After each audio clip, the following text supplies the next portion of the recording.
Ruth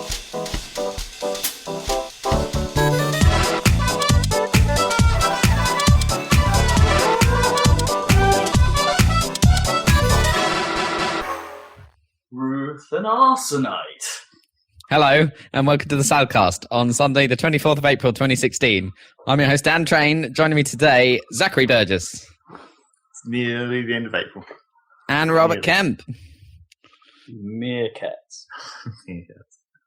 I thought that's where you were going with that. I don't know, so like The end of April is clearly meerkat time. No, it's just like meerkats. You hung on that mere. Apart from it was a near, not a mere. Oh, you're saying Was nearly it? the end of April. I said nearly the end of April. It's not nearly the end of April, although that's also true. We've done this You intro can so be, many you can be times. disparaging about April if you want. Oh, it's merely the end of April. I mean, it's not an important time of year, right? I think this is the first time you've commented on the date from the intro. I doubt it. I mean, we've talked Yeah. about the year quite a lot, like when it And seems the- like And the heat. the heat. What's that got to do with We've it? quite often started a podcast by going, "It's hot." Yep. That's true. That's not to true. do with the fact that it's nearly the end of a month. That That's could just be to do with ambient the end of the temperature. month. It's like the end of the summer months. It's time for that hot end of April action. Oh, I wish. It's pretty not hot enough. And I suppose if you're running the marathon right now in London, it's probably Oh, it must be ideal. it must be absolutely lovely. perfect. Because there's been very subtle, like, little spats of rain as well, and it's like, Yeah. that's great. That's what you want. That little bit of cooling. Feels good. Big shout out to the To the weather. to the weather. Yeah, For But keeping our it's- runners cool. yeah. I know quite a lot of people doing it, so it's Yeah, me too. Like shout out to all the Felixstowe runners doing it. Big shout out to Victoria James as well. Yeah. I'm What was she sensitive. running for? Oh, yeah. Loneliness charity But- something? Or Something to do with Red Cross, I think. British Red yeah. Cross, something like that. Cool. Good-o. I did have that thought at some point this morning where it's like, it'd be quite cool if I could do that. Before very quickly realising, there is no way in hell I could do that. You Oh, could. yeah. You'll get there. I mean, you could do a half marathon first, Well, like next year or something. Right. I reckon I could get there in time eventually, right? As probably anyone can.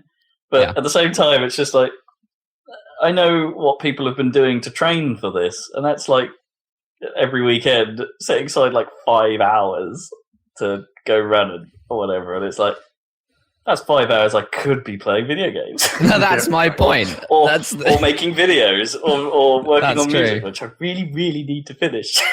That's true. Yes, apparently you do. I haven't worked. Oh man, yeah. It's the end of April. Yeah, I know.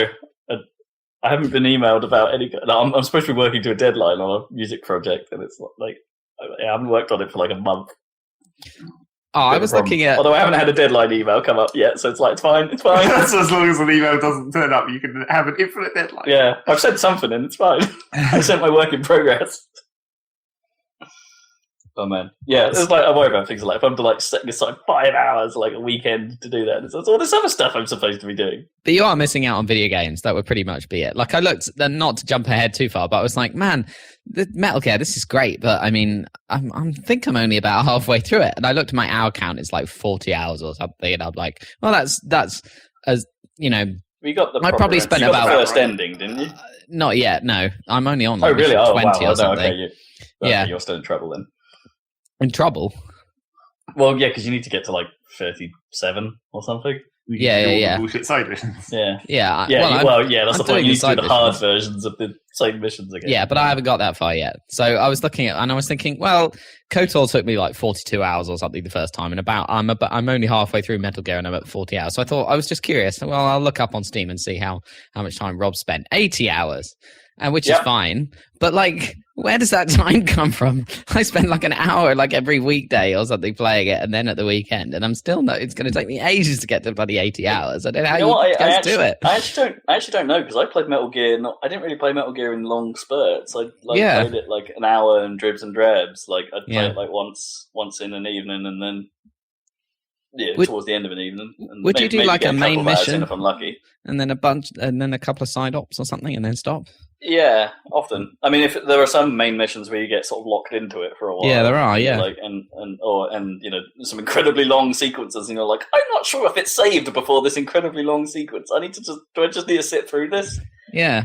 And it's like midnight at that point. Like, I don't know if I can quit out of this. Otherwise, I'm going to probably have to sit through all this again. And I look at it's not just you, Rob. I mean, I look at Zach doesn't count because doesn't do anything else. But John Barlow will just absolutely smash it as well, and he's got loads of stuff going on in his life or whatever. And then you look at his hour count on on Metal Gear, for example, or on Dark Souls 3 has just started, or whatever. He'll absolutely beast a game, and I don't know where all the time comes from. It's like you guys have some kind of time portal. I mean, I know I sleep too much, but it's not that much more. No. At least Barlow only plays one game at a time. Rob normally has at least two on the go. Yeah. So that should make it even worse, theoretically. Yeah, but it's cool. I mean, I guess you get up on a Sunday at a normal time, 9 or whatever, 8 or 9 or something, and then you play all the way through to now. Would you? Fairness, yeah. Well, no, I tend to have stuff to do on a Sunday. Yeah. And Saturday mornings are gone now, thanks to Reddit. And yeah, I just find it mysterious. How do you guys get through these long? Well, and my Tuesday evenings are gone thanks to Renan. Well, it's I get back from work late some evenings, but actually no. This is where I get my time. It's because I have no commute 4 days. Yeah. So you don't do the commute. So that hour, that's an extra hour per weekday. That's 5 times a week. So that's 5 extra hours per week at least. Would you say? I mean, I still have to go get home from the station and stuff, so I do lose some time. But but compared to what she's doing, I can turn my computer off at 5 on the dot and wander downstairs and play something for a little bit before having to go pick her up. Do you do 9 to 5 then? Out of interest. Yeah. I try and stick to that as close as I can. There are mornings where I'll start early. Oh, okay. Because I but depending on when I drop Gnome off, I'll start early sometimes. Yeah, no, I have a pretty good deal. Yeah, that's pretty good actually. Yeah, maybe that's the difference. It probably is. And Barlow can probably do that too, because he can probably work from home quite a lot, given his. But then he's sort of got his own kind of business thing going on, so it's kind of tempting to just keep working, isn't it, when it's your own, when you're. If it's something you're interested in and you're in the zone, then stopping can be difficult. Yeah. I understand that. At the moment, if I'm honest, for me, that isn't a problem. That is not a problem for you. Okay. Okay, that's cool. Because I get that sometimes, obviously, but not. My work is just too bitty at the moment because people are constantly interrupting me for random estimates and stuff. Yes. Do you have to do much? I've had a project on the cards for the last probably month or so, and I've probably only actually been able to spend 3 or maybe 4 days on it in the last month. Yeah. Which is nothing. It's not off the ground. It's barely started, and it's highly frustrating. That's so annoying because you're thinking about it, thinking, I can crack on and get this all done. I'm trying to negotiate. But then equally, I've got myself. Not I'm trying to if my employers aren't going to listen to this, hopefully. But not I'm trying to belittle myself. But it's there's a point where when you're away from doing what you're supposed to be doing for that long, when it then actually comes to doing what you're supposed to be doing, it feels daunting as hell. Right. It's a big project I'm supposed to be working on. But then it's because I know I'm not going to be able to deal with it. Suddenly you've got to go, well, okay, what you got that remembrance factor. So you're sitting there going, okay, what was the plan here? What was I doing? It's really important, which takes a bit of time. And then there's the anxiety of trying to take something on that at the current rate of progress. I'm probably not going to get finished for several months. Yeah, it's just I don't want to do this. Yeah. It's just too daunting, isn't it? It's hard. This is the thing I'm supposed to be doing, and I kind of want to actually get done. But at the same time, I don't want to do this in the way things are. Because what happens is with programming is you as you write something, you build up a mental model in your head of what's going on. So if someone else had written it and you read it, that's why people hate other people's code, because it's easier having written it yourself line by line to have that. Not only do you have the code in front of you that you've all written, but you also have something built up in your head which you can forget. So you can come back to your own code later, even if it's a week later, and be like, what the hell was I doing? Or whatever. Yeah, what was I thinking? Yeah. So if you're in the same project for a week or something, you don't really lose that context in your mind. Or even if you stop and you play video games and you have a shower and you wake up the next morning, you still got it there. But if you are doing it like one day a week, like it takes you the whole morning just to get back into where you were, or paging it back into memory, basically. Like a computer can take stuff and page it instantly back into memory, but if you're a human being, it's like, what was going on here? What the fuck? Well, yeah, a PC or computer effectively stores exactly how it's learned it and why it's connected. But people don't do that. So that's why project managers are like, oh, that's okay, we have to do these 2 tasks, you just do one of them one half of the time and the other one the other half of the time, and then it'll work out to the same deadline or whatever. And it's like, no, if I switch between them, and then if you multiply that up to like 5 different tasks, it's like, I'm not going to get anything done, god damn it. Yes, I might be having a very similar conversation in my line of work very soon. I mean, this is going to be fun. I've had this conversation like last week. There was a meeting I got an invite in Outlook to a meeting, and the title of the meeting was "Let's Talk About Dan Train (brackets with Dan Train)." That's good. Because basically I'm overbooked or whatever, so it's like, what the fuck are they going to do? But and what I tried to negotiate was like, okay, well, maybe, because for me, if I can work from home one day a week, I can actually concentrate that whole day because people aren't bothering me as much. Whereas you work from home every day anyway, so it would make any difference. You can't do that. No, I can't. And I've been having a cover support for a long time as well at the moment. So and that just interrupts you randomly. I can't zone in because I have to be watching an inbox. Yeah, exactly. So it's difficult. Coding is hard. Yeah. Don't let anyone tell you any different. Coding is hard. But it can be fun if they aren't interrupting you and you know what you want to do. Like if you had if you had a whole week on your project, you'd be pretty happy, I would have thought. If you're working on something good. Yeah, of course. Yeah. That is the trick also. That is definitely the trick. Work on things that are good. Yeah. Indeed. I better stop there. Cool. Okay. So how about your work, Zach? How's your Starbound Java plugin coming? I've been looking at Factorio mods. Oh, yeah. I've really tried to make one, just looking at them to see if I can... I did fix a mod I downloaded. So I was like, this graphic is misaligned, but that must be a real easy fix. There must just be a number somewhere in this file that tells it how to align the graphics to the grid. So I can probably just go and fix that. Does that have a scripting language, or how is it done? I don't remember what it uses. It's just like, it just looks like every other type of code to me. It's just like, it's all, you open it in Notepad++, it knows how it's formatted. So I'm like, yep, that's obviously just some basic code. Oh, fine. Okay. Did it look like the Java or whatever a little bit from Starbound or whatever? Like C style or whatever. Do you know what I mean? One of those kind like of with things. Like if, else. Yeah, standard loops and stuff. For loops and stuff. Yeah, it'll be a procedural in almost every case, won't it? Oh yeah, I'm just saying that like there's a lot of languages that have that C look, don't they? Like Java or C# or JavaScript, they all look C-like. Whereas some of the scripting languages in games, like Lua or something, probably look like, I don't know, Smalltalk or whatever, something different, like Python or whatever. Yeah, they can look different. A little bizarre. Yeah. Or where white space is important and stuff. PowerShell. Oh, nerdy, but you did I talk to you about this? Not that this really concerns our listeners that much, although it might affect computer games, I suppose. But the whole Unix, Linux subsystem on Windows. Did we talk about that? We talked about it. Right, okay. It's freaking crazy. So hopefully that will... I mean, what could that mean for games? I don't know. Probably not much. I no imagine absolutely nothing. No, it probably means nothing, yeah.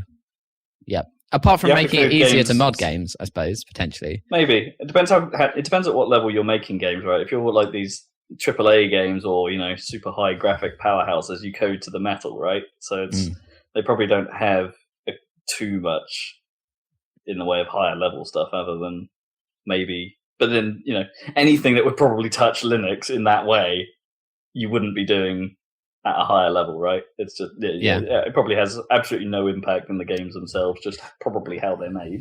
I mean, it might have the effect of annoying games developers much less, and therefore being a bit having less like philosophical reason to try and make games for SteamOS or whatever, or for Linux in general. Yeah, maybe. They're just like, fuck that, I can use Windows now, and it has all the nice tools, and I might as well stick to Windows. That's where the money is for PC gaming. Yeah, exactly. It's fair enough. I like Windows. Yeah, but conversely, if you're writing a sort of like a slightly smaller indie game, where pushing the technology to its limits isn't exactly your concern, you can probably use whatever the hell you want, right? I guess so, but I mean, even small indie games use DirectX and stuff, don't they? Yeah, sure, but you're like, to use the classic example of Minecraft, I guess it's like you can write it whatever the hell you want as long as you make it work. That's true. Although Minecraft is amazing, but like it's pretty crappy Java code, isn't it? Hopefully they'll replace it. They're getting closer, aren't they? I mean, it's not a stated goal of Microsoft to replace all the Java, but they will. It's not even that. They don't even. I mean, they really should. I mean, yes, it will piss off the mod community, right, when they drop Java, but yeah. As long as they have as good mod support in whatever they port it to. They're a step closer already, aren't they? Because the Minecraft School Edition or whatever is the C++ version from the Xbox 360, I think. So it doesn't have all the mod support, but I mean, obviously it runs a lot better. So yeah, it means it can run on less powerful hardware, which means the schools don't have to put so much money into running the thing. And Microsoft must have so much money and engineers to throw at it. Not even just because Microsoft have tons of money, but because Minecraft makes loads of money. They must be. There's an effort there, clearly. I do love that when you're browsing virtual machines on Microsoft Azure, there's just a straight up option for Minecraft server. Right, yeah. Just right there. There's just a VM right there. It's like, do you want a Minecraft server? Yeah, okay, fine. Is that a free image or whatever? It'll be one of their pre-built things. Obviously, you're just paying for compute time in the end. Yeah, because Amazon has that weird like marketplace for VMs for images. So I think you buy images as well as buying, paying compute time sometimes. It's a bit weird. Anyway, blah. Stuff. News, apparently. No kitchen bitching. Now that we've ended that conversation with blah and stuff, must be time for news. Well, I had a mild personal news story this week. Mild? As in, I pretty much collapsed at running on Tuesday. What? Yeah, I know. It was bad. I didn't feel right I didn't feel right all evening. Like just the run, the like 1 and a bit mile run to where we were doing stuff was a bit. I didn't feel quite right. Like just incapable, shall we say? And then it was a hill training session of which I did very little because it's hill training and I wasn't feeling great. And then there was shuttle sprints on the beach, of which I managed to sprint down to the water, hang about for a bit, sprint back up to the shoreline, and then everything felt bad. Oh dear! Like just right. So you've probably, I don't know if you've seen me have one of these before. You might have been around, but like I very rarely get like a big old energy crash. Is the way I would describe it. It's just like you are suddenly unable to do anything. I say suddenly, you actually feel it coming on. It takes a little while, but once it's started, it's like this is going to get worse before it gets better, right? Kind of thing. To the point where you can't catch your breath, you feel super weak. Like I tend to try and curl up like in the aircraft brace position, but apparently that's an awful place to be because then you're not breathing properly. You're not getting oxygen in correctly.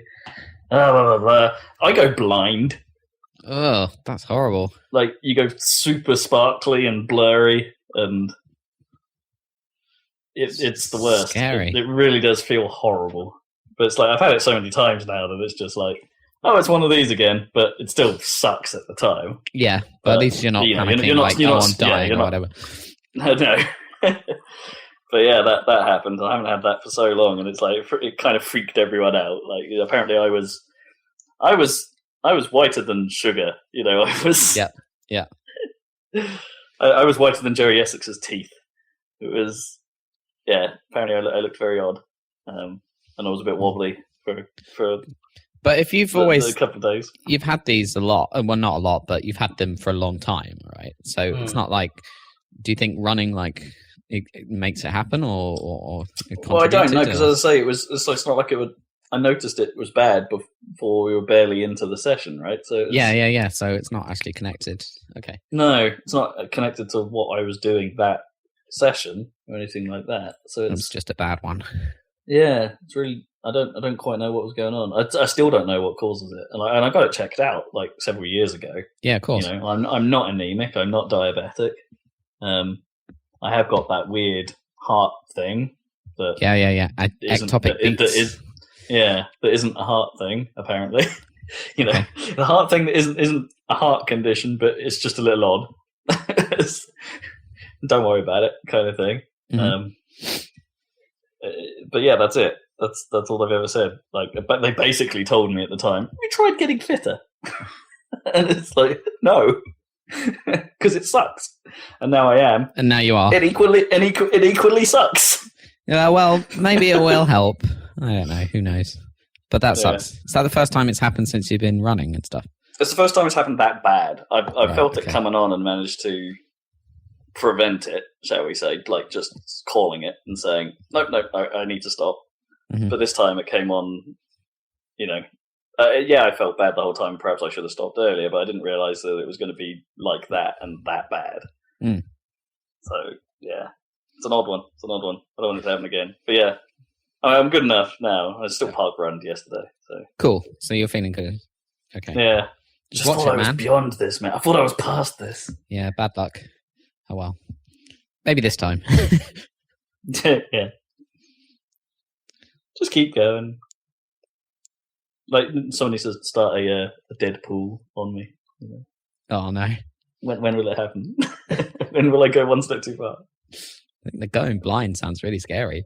Yeah, it's weird. It's weird.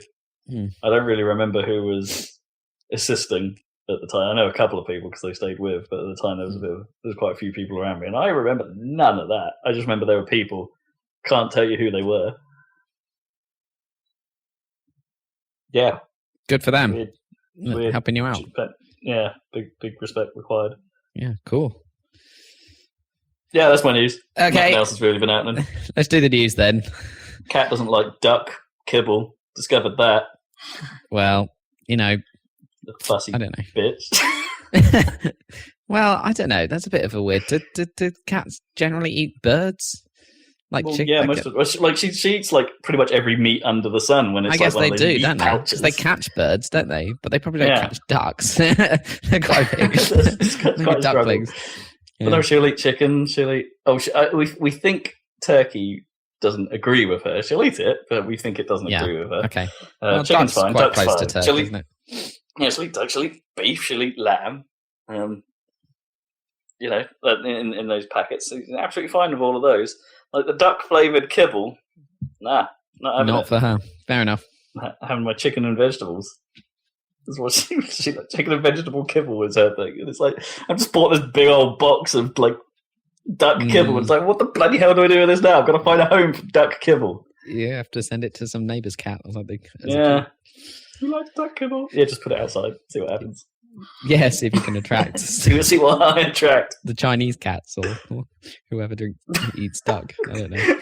Well, I don't think they make these duck kibble with a bit of soy sauce. Cantonese? Why not? That would be delicious. With some pancakes. Okay, duck plum sauce and onion and cucumber kibble. Spring onion, yeah, vital. Delicious.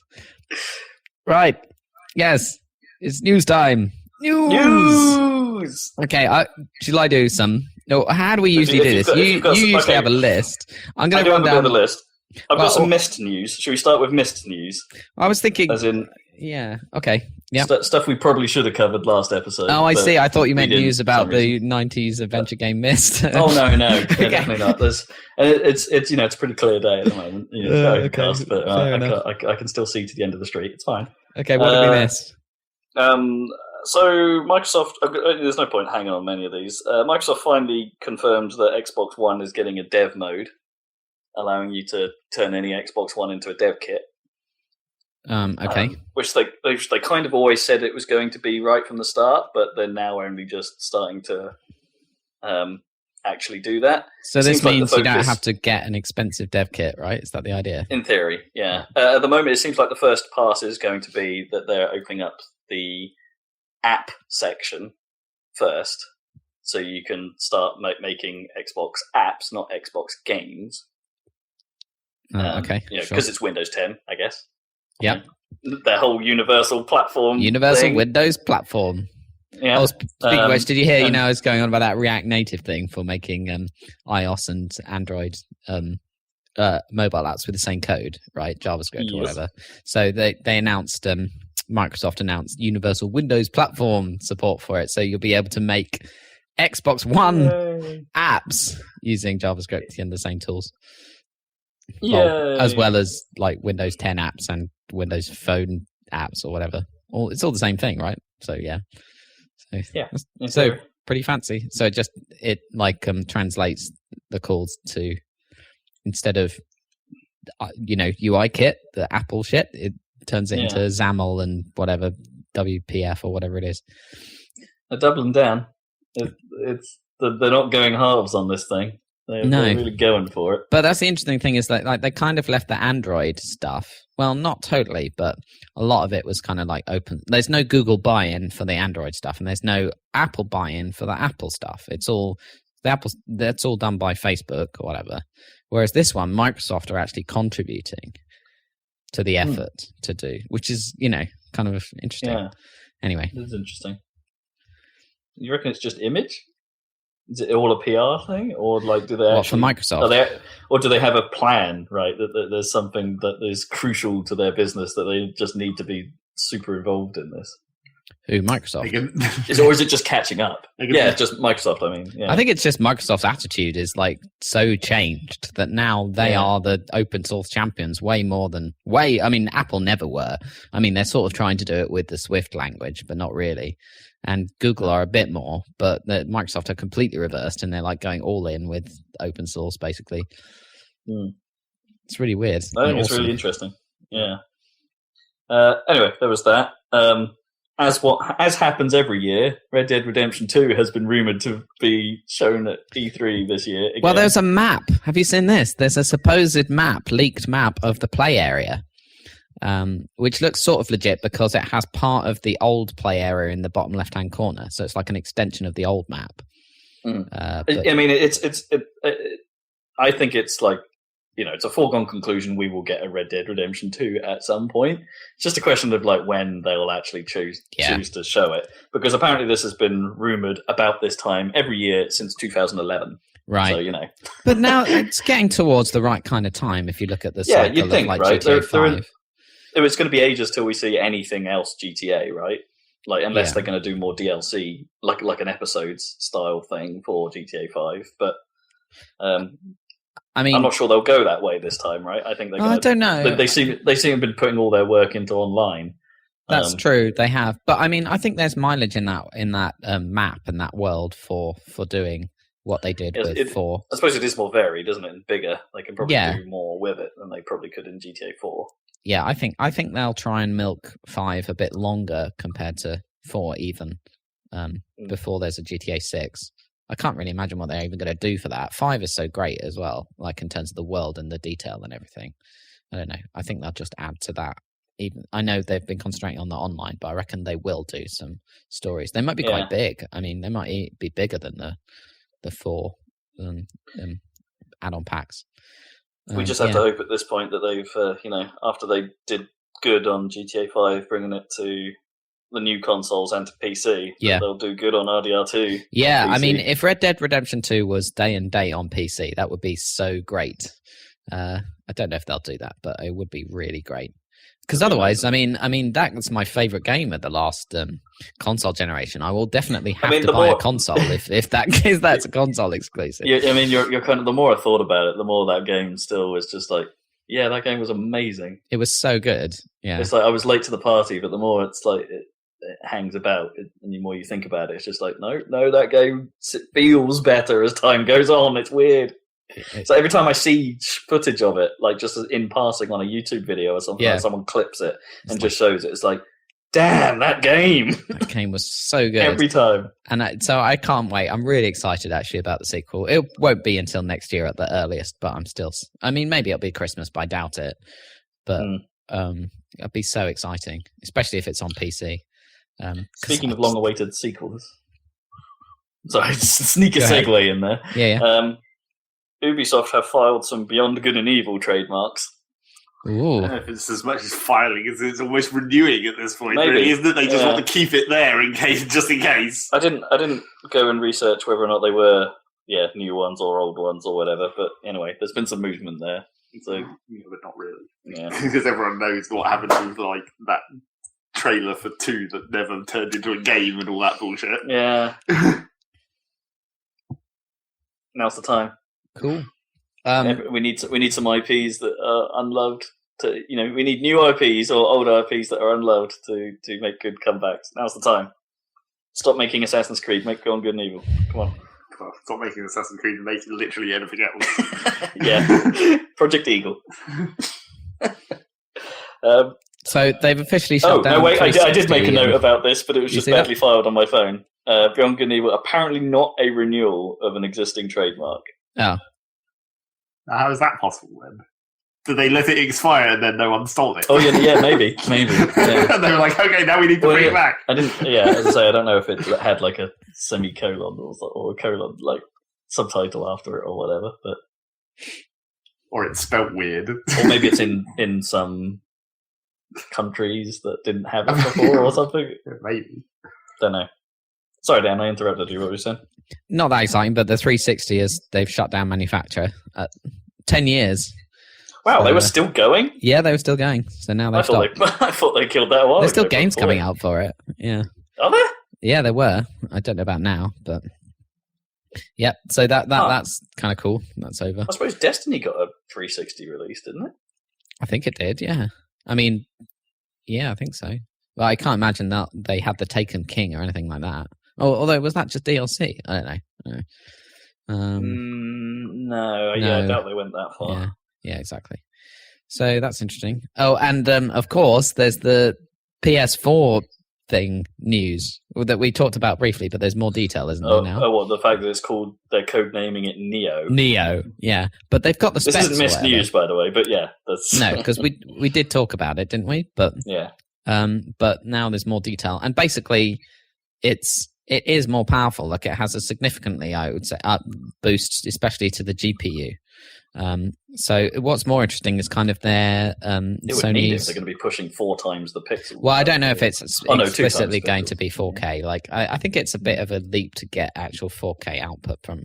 And also the rumor about the breakout box for the PlayStation VR being integrated. That there's no indication that that's the case.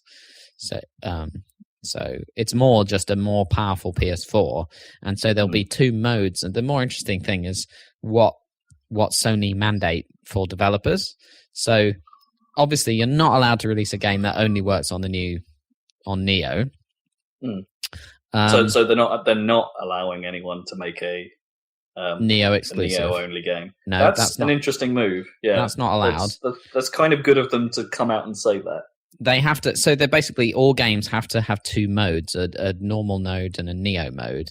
And they also like Neo mode, and they're also saying that. So what could happen is in the Neo mode you have more graphics power, so you pile on the graphics effects, and then you get a slower frame rate. So they're mandating that it has to have the same or better performance than the normal mode in terms of frame rate. That's interesting. Yeah. So it will just look nicer. I guess that's the idea. And there's some stuff around you're not allowed to offer extra.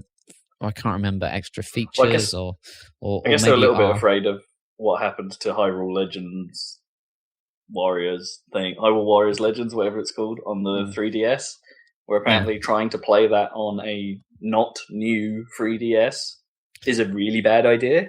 Right. Yeah, I don't want that. I guess it's a bit of a similar... I thought this was kind of a new situation for a console, but I guess it's a bit like the expansion pack for the N64. Kind of. But there were games that you needed that for, weren't there? Yeah, well... Yes, was it? Yeah. Majora's Mask was it? It was an absolute Yeah. requirement. Donkey Kong Yeah. 64, it was an absolute requirement. And then you had games like Perfect Dark where it would Perfect Dark enhance that things. basically didn't work. Like, Right. Okay. you couldn't play the main campaign unless you had the expansion pack. Yeah. in Right. Perfect Dark, and the multiplayer was severely limited. It was like 2-player only or something. Oh, I And, see. Okay. Yeah, you basically didn't have the game unless you had the expansion Unless pack. you had the expansion pack. Okay. So it sounds like this is kind of an interesting approach. I quite like the idea of having a I slightly think more they've made powerful- good. Yeah, this sounds It sounds at sensible. least for now. It's how you don't piss anyone off. Yeah. So Sounds that like it's going to be pretty irrelevant though, because it's just going to be like no one wants to put in work. So what's really going to happen is the Neo version is going to be twice the frame rate. That'll be it. Probably. Yeah, but that's cool. Or I mean, it will- I'm not or this saying will no run to at that. 4K. Yeah. It will be simple. It will be in most cases. It will simply be a resolution jump on it. I mean, if your Call of game Duty goes can from finally run at 1080 for realsies now. yeah, if you run at yeah, 1080 60 versus 1080 30 or something, that's really good. I was about to say, is the frame when you talked about performance, is the frame rate thing actually one of the markers, right? That you can't. What they're saying is you can't have a lower frame rate in the more powerful mode. Oh, in the in the more normal powerful mode, right? Yeah. So you can still have a 30 to 60 jump, like go to 60 if you're. Yeah, in the you can Neo. go up, but you can't go down. So you can't like layer on the effects and then end up with a lower frame rate. with a worse game. Okay, Yeah. That's the idea. but which yeah, that makes sense. Yeah, Yeah. that would be really bad if that was true anyway. Well, yeah. yeah, exactly. But yeah, so That's interesting. That's really interesting. I think it's kind Well, of it's good for me because I was effectively waiting for Uncharted 4 before thinking Right. about getting involved Yeah, with it is good PS4. for And it's you. like, well, now I'll get a Neo. And it's really going to stand out. It's really going to make their game stand out from the Xbox One. Absolutely, yeah. Because I think the fact that the PS4 is slightly more powerful, and that has been borne out in all the cross-platform titles, I think that has made a difference in the sales and this generation. Like, because people just know that the PS4 is just that bit faster. I think it has. Oh, and the Xbone still has, to the less well-informed person, got all of those horrible messaging nightmares from its launch. Oh, I know. They screwed that up. Yeah, and that's just lodged in people's head, in the mainstream's heads, right? That's true. If you heard any inkling of what was going on with Xbox, yeah, like what filtered through to the normal people, I suppose. That's going to stick with you, right? And you're going to write off this entire generation until Microsoft do something else. Which maybe. they might. They're still.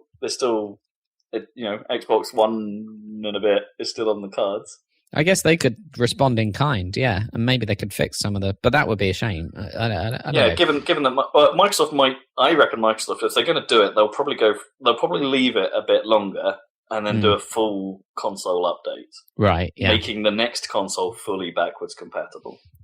That would make sense. That is what I think they will do. Call it Xbox 2. Yeah.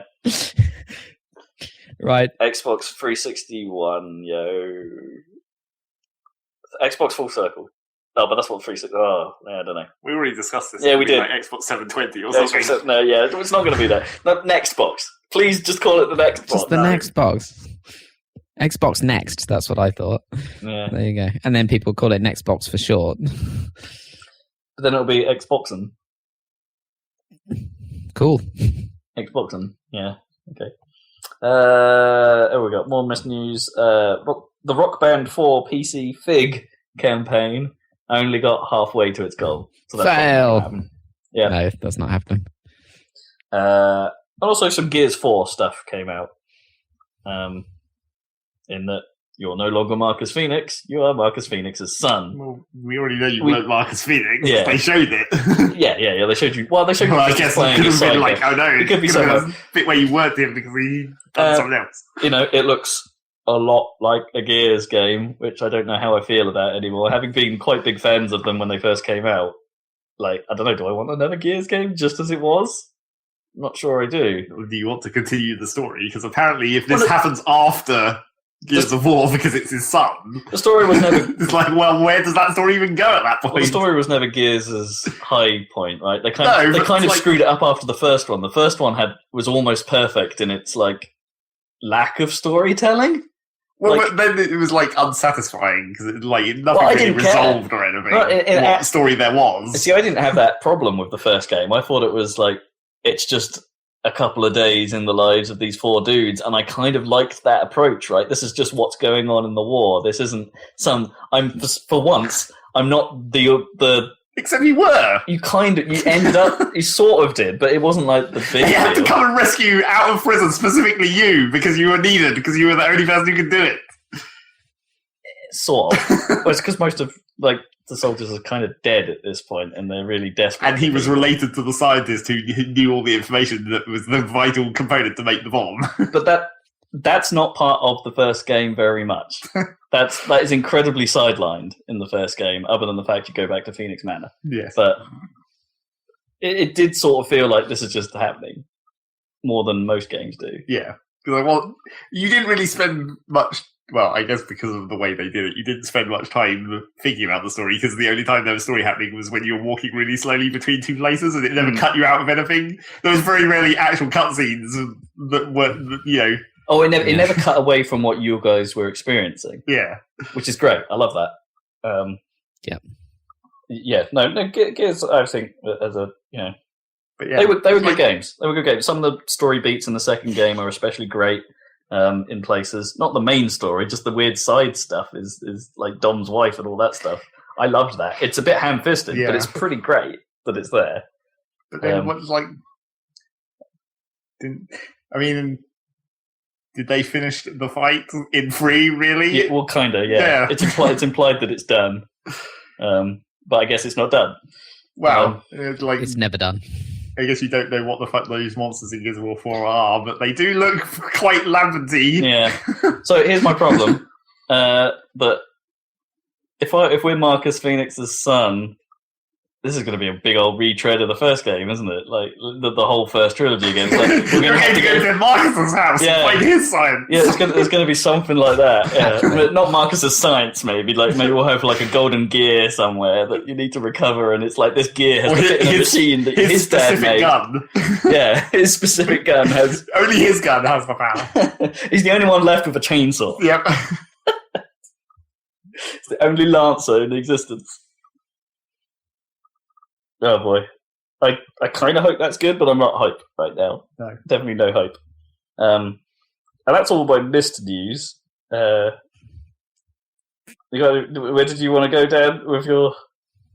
Because you had a plan. Current news. Is it current news or missed news? Or I don't think I've got any more on the list. Oh, right. You've actually... Right, okay. Let's go on with my current news then. Yeah. Titanfall 2 had a teaser trailer. Mechs have swords. Oh, yeah, I did. Yeah. Not much info there. We don't really learn anything other than mechs have swords now. The question is, what even is that exactly? Anime! Because, technically all the mechs in Titanfall could have had swords just in their other hand at all times. Because they punch with their other hand, all the time. But they make it so their guns are, two-handed, don't they? They walk holding... Most of them, yeah. Holding the guns like shotguns. But it's not like you couldn't just have, a blade attached to the back of your hand. Like an assassin blade, almost, that just comes out when you need to punch. But yeah, they're robots. the blade can come out of anywhere. Yeah, exactly. So having an individual sword, it's is it actually classed as a different weapon, or is that just a fancy melee attachment or something? Yeah, who knows? Who knows? At this point, it's incredibly and honestly, unclear. would you even want a melee... A pure if you had a Titan but you had no gun and it was pure melee, would that actually be good? Because the whole point of Titans was they were giant and slow. It's the dudes were running around really fast, and then you could stab people and break necks. But then when you got the Titan, it was now I'm heavily armored and I have a gun and I can shoot things really far away if I want, or close up. You could still pretty much move as fast as pilots. You could, but you just weren't as maneuverable. Yeah, exactly. It's what is the point of the Titan melee version, unless it's going to be some bullshit you could punch dudes on the floor, like it always was. You could punch dudes on the floor, couldn't you, and be like, you could, but that's not you could already do that. Yeah. And it's still much more efficient to shoot them, especially when it's tiny dudes, because they're well hard to hit anyway. Well, it did sort of lock on when you pressed the melee button. It would sometimes help you out with that, which was immensely satisfying if you punched a pilot out of the air. Yeah, sure. That's just cool. Yeah, I don't think melee Titans is unless they're going to do something really ridiculous, like actually make maybe even a specific Titan frame that's a melee Titan frame, which is like more maneuverable than what normal Titans. But then it's like, why do you even have pilots at that point? Just be in the mechs all the time. I gotta admit, at this point, I'm thinking I could be up for some more Titanfall. Well, yeah. But it has to be bigger, it has to be better, and it has to be longer lasting. Yep. All of the things EA aren't known for in their multiplayer games of recently, with the possible exception of Plants vs. Zombies. I mean, this is their, their one that even slightly worked. Nothing against Plants vs. Zombies, because that's kind of for a bit more. It's sort of doing well on its own. Or whatever, yeah. Yeah. But I mean, this is like Medal of Honor and shit all was a disaster or whatever. They never had anything to compete with Call of Duty. Then they managed to get the actual Call of Duty devs and make a game, and it was in this, this sci-fi style, which seems to be the way that these things are going.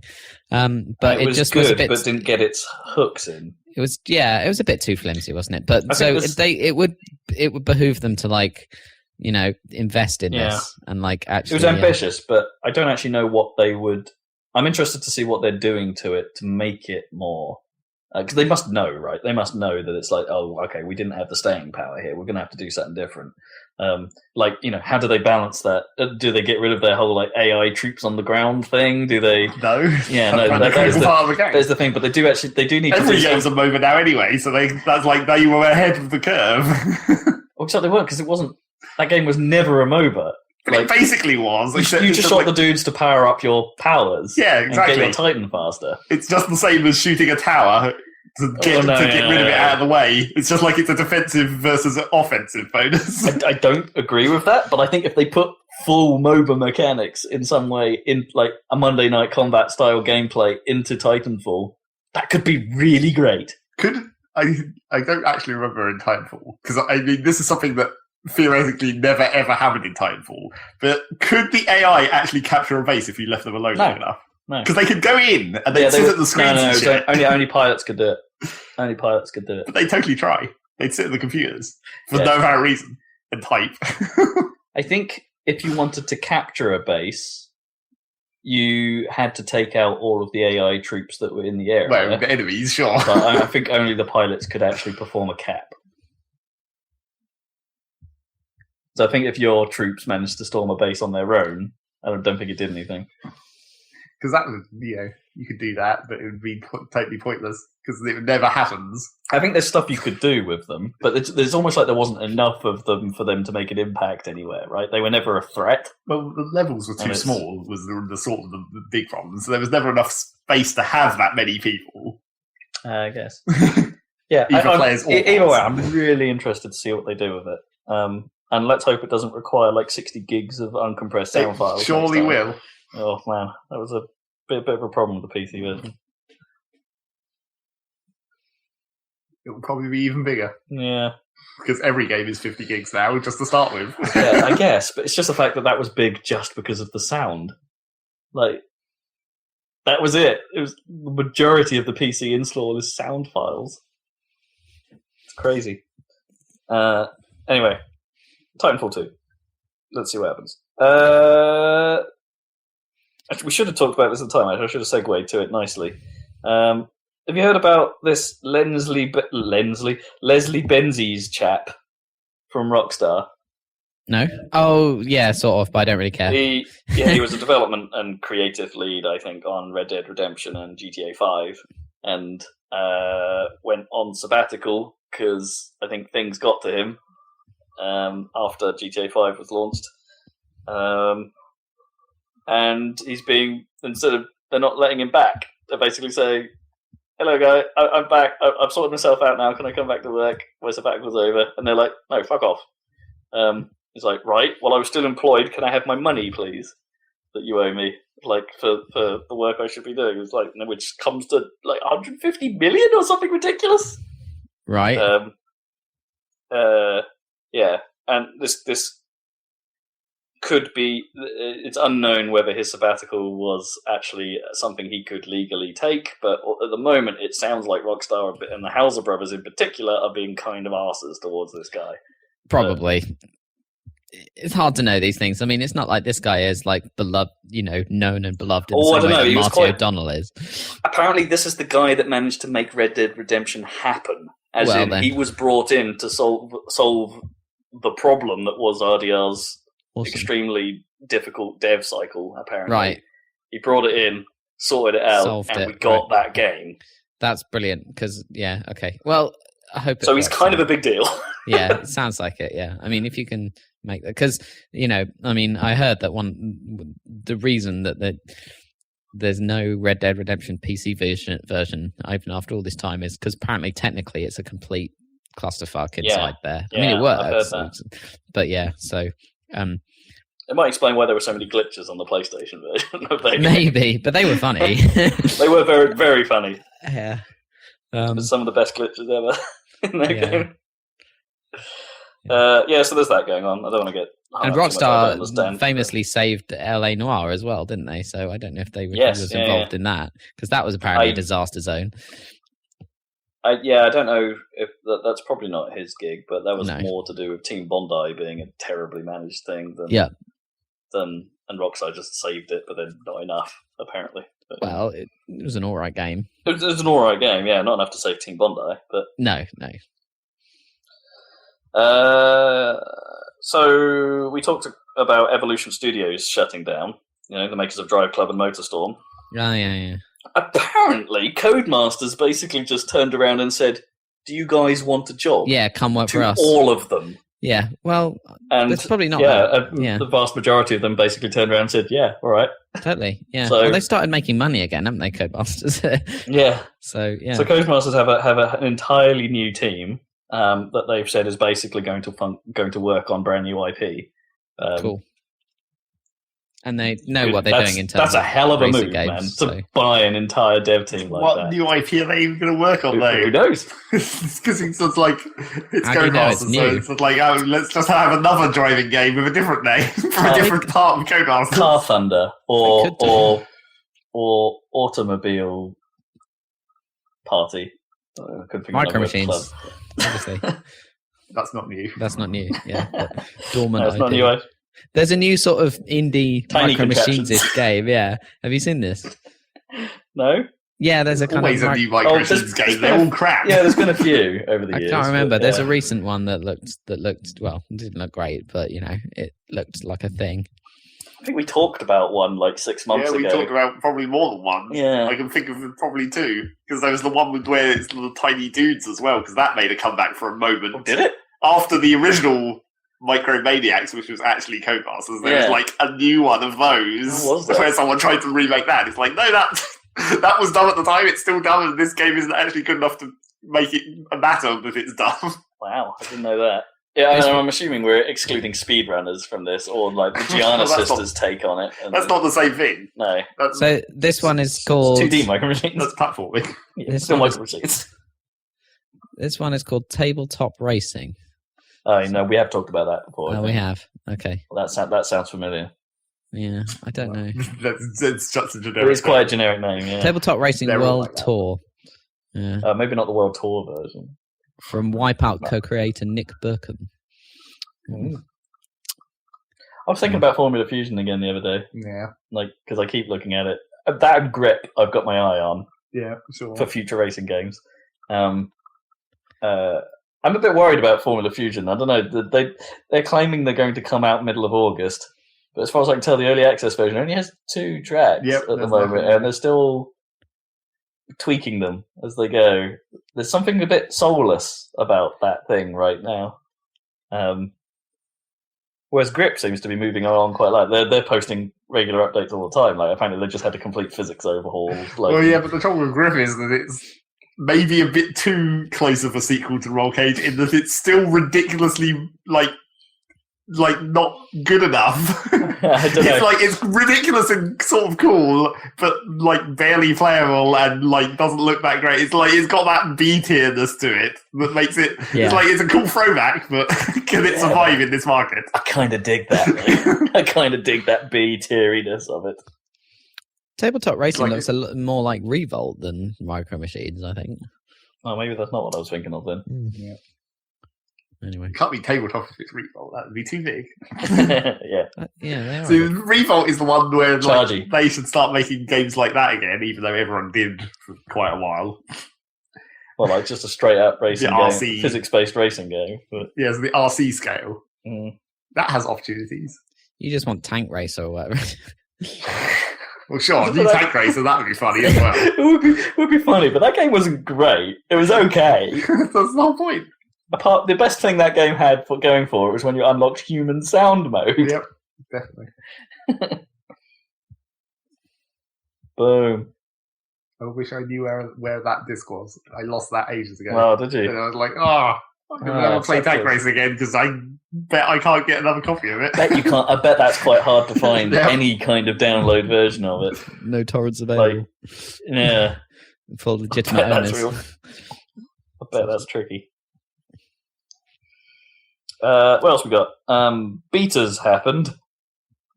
Sort of. Did the Doom multiplayer beta occurred? And no one likes it. No, it's not Doom. Is the biggest complaint. Yeah. Well, it's multiplayer, which is one of the parts of it not being Doom. Yeah, and that it feels a bit too generic, like they've taken Halo and mixed it with a bit of COD, and it's somewhere in the middle, and therefore no one cares. Who cares about multiplayer in Doom anyway, really? Invented it? Yeah, that doesn't mean it's good. Basically what they're saying is that like people are a little bit disappointed that it's not an arena shooter is effectively what they're saying. Like, I guess, like was this going to be the return of Quake, Quake multiplayer? But Well, that's what I'm really Clearly not. no, arena shooters just not setting the world on fire. Equally, Battleborn had a beta, to which everyone walked away going, it's not bad, but it's not good either. It seems to have no reason to exist, Yeah. which is quite damning. What about that other one? The even less. Oh god, Battle Cry we haven't seen since E3 last year, where it looks like garbage. Yeah. I don't care about any of it. It's like I don't even care about Overwatch. It's just Really? like I kind of going like down this list. I Overwatch. care even less about each of them. I'm pretty desperate to play Overwatch before I form an opinion on it. Why don't you want to try it? I kind of like everything that it's doing. I don't from think the it's outside. actually going to be that. Everyone thinks everyone's too hype about how it's this amazing looking thing, and it's like Well, they've been running a closed beta for a really long time. that too. That and doesn't count. I've heard nothing but good things come out of it. It's just another one of those games, and it's not actually going to last because they never do. But it's Blizzard. That doesn't mean anything. Blizzard are only good at making incredibly long-lasting MMOs. I don't know. That's it. People still play No, Diablo 3. StarCraft 2 So is that's still a big. basically an MMO. Yeah, StarCraft 2 is a big deal. StarCraft 2 isn't a big deal. It's like It's the still a first massive third deal. of it was a big deal, and then it was like no one gave a shit about the second two thirds. It's still a massive deal, man. I don't know how you can say that. It's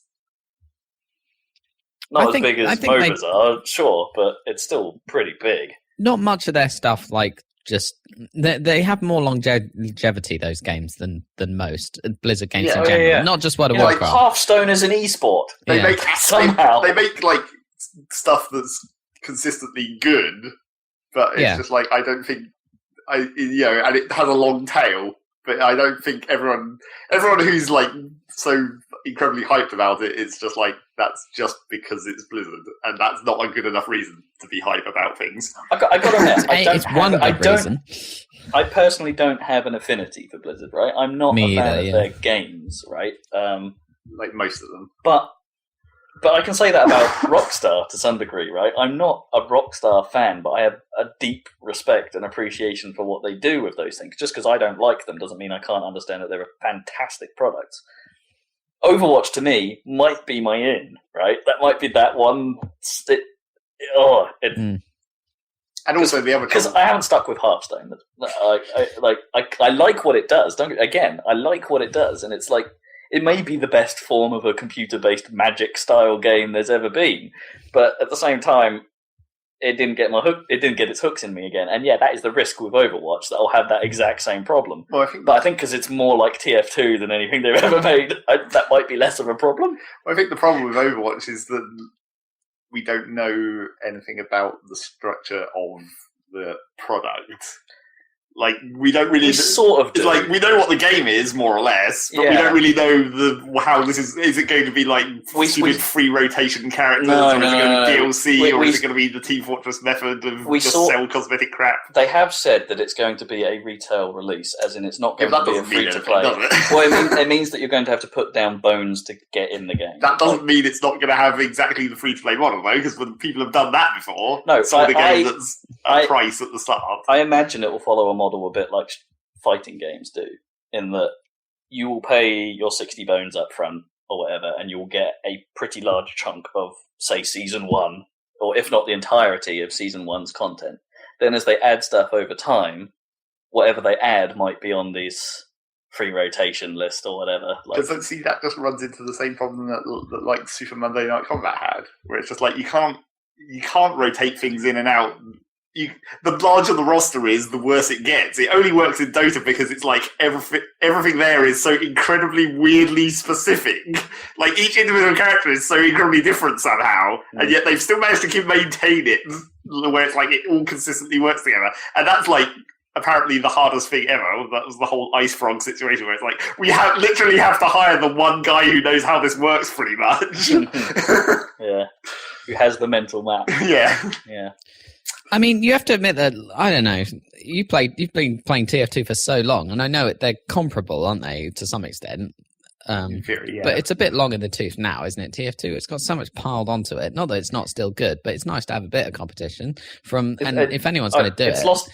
It's lost its draw with me now. Like, well, I don't just because of Rocket League. Pretty much, yeah. Not because TF2 is bad. If Rocket League, Rocket League has definitely like just usurped TF2 in like I need a game to play online. It's going to be that. It's covered the convenience aspect that TF2 used to have.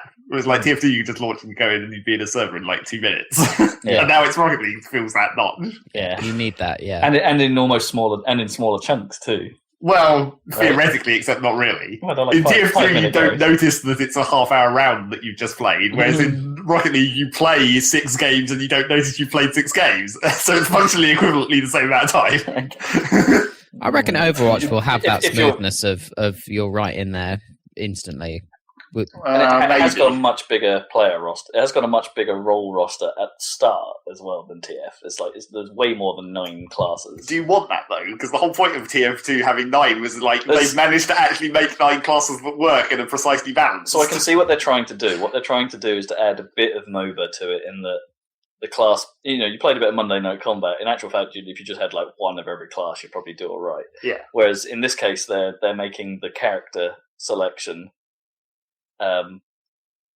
Actually, no, that's a lie. Sorry, I need to back off on myself a little bit there because you can change character every time you die in Overwatch. Like, there's no pick and stick. It's like TF2 in that you can swap whenever you want. Yeah, you can swap in TF2. And so what they're trying to do is create a more complex landscape on which character selection when you respawn is critical to success. But doesn't that in itself like potentially, depending on how large the teams are, that in itself is like a whole nother problem where it's like... It is a whole nother problem. Don't get me wrong, that is a balanced nightmare, right? It's waiting to happen. Where it's like, one guy on the enemy team changed, so someone on our team better change, but whoops, 2 of our people changed, and then one of them has to change back, and then it's just like...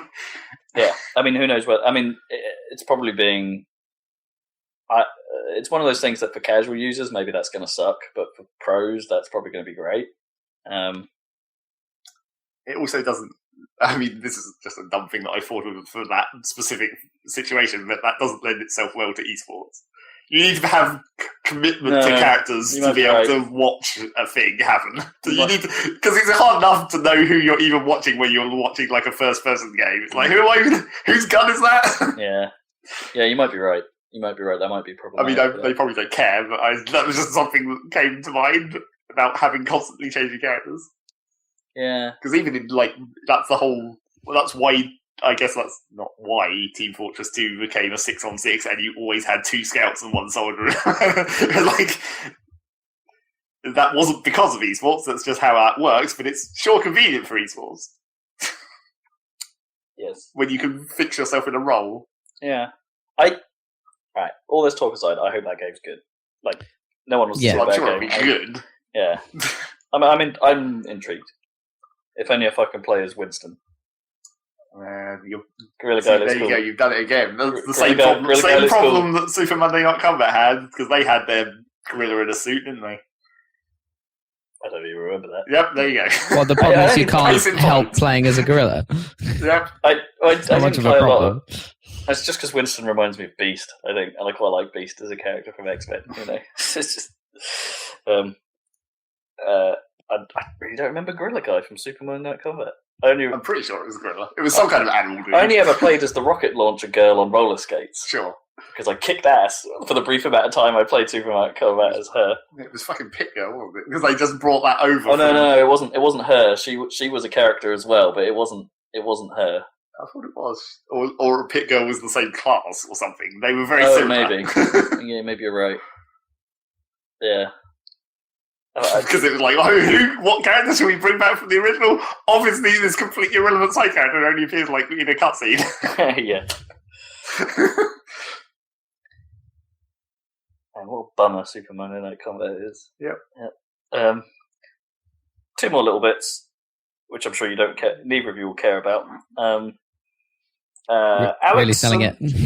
Yeah, Alex St. John. He's one of the creators of DirectX. So a smart cookie. Okay. Kind of responsible for probably a great deal of the games that we play, and like indirectly because of it.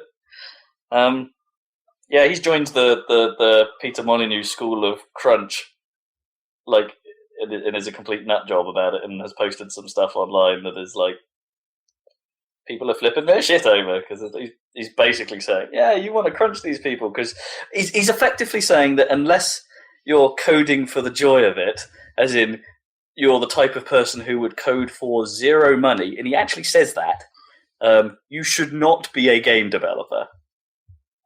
Like, you should be doing this like for your life. You need to be like Zen mastering this shit, otherwise get out of the game.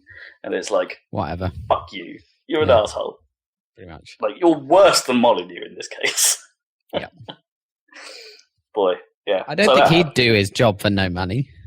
No. Absolute arsehole. I mean, he goes around like giving presentations that have now leaked. And like the slides and stuff have now made their way online. Just what kind of an idiot he's going around talking about. It's like, oh, you don't want to hire wage slaves, as he calls them. You need to hire guys that are, just will do anything for the trade, for the passion, and all that stuff. And then has some very dubious slides about lady coders. Like, you must hire lady coders; they're amazing. Which is great, but then but he's pigeonholing them for all the wrong reasons. Go check that stuff out if you want to get angry.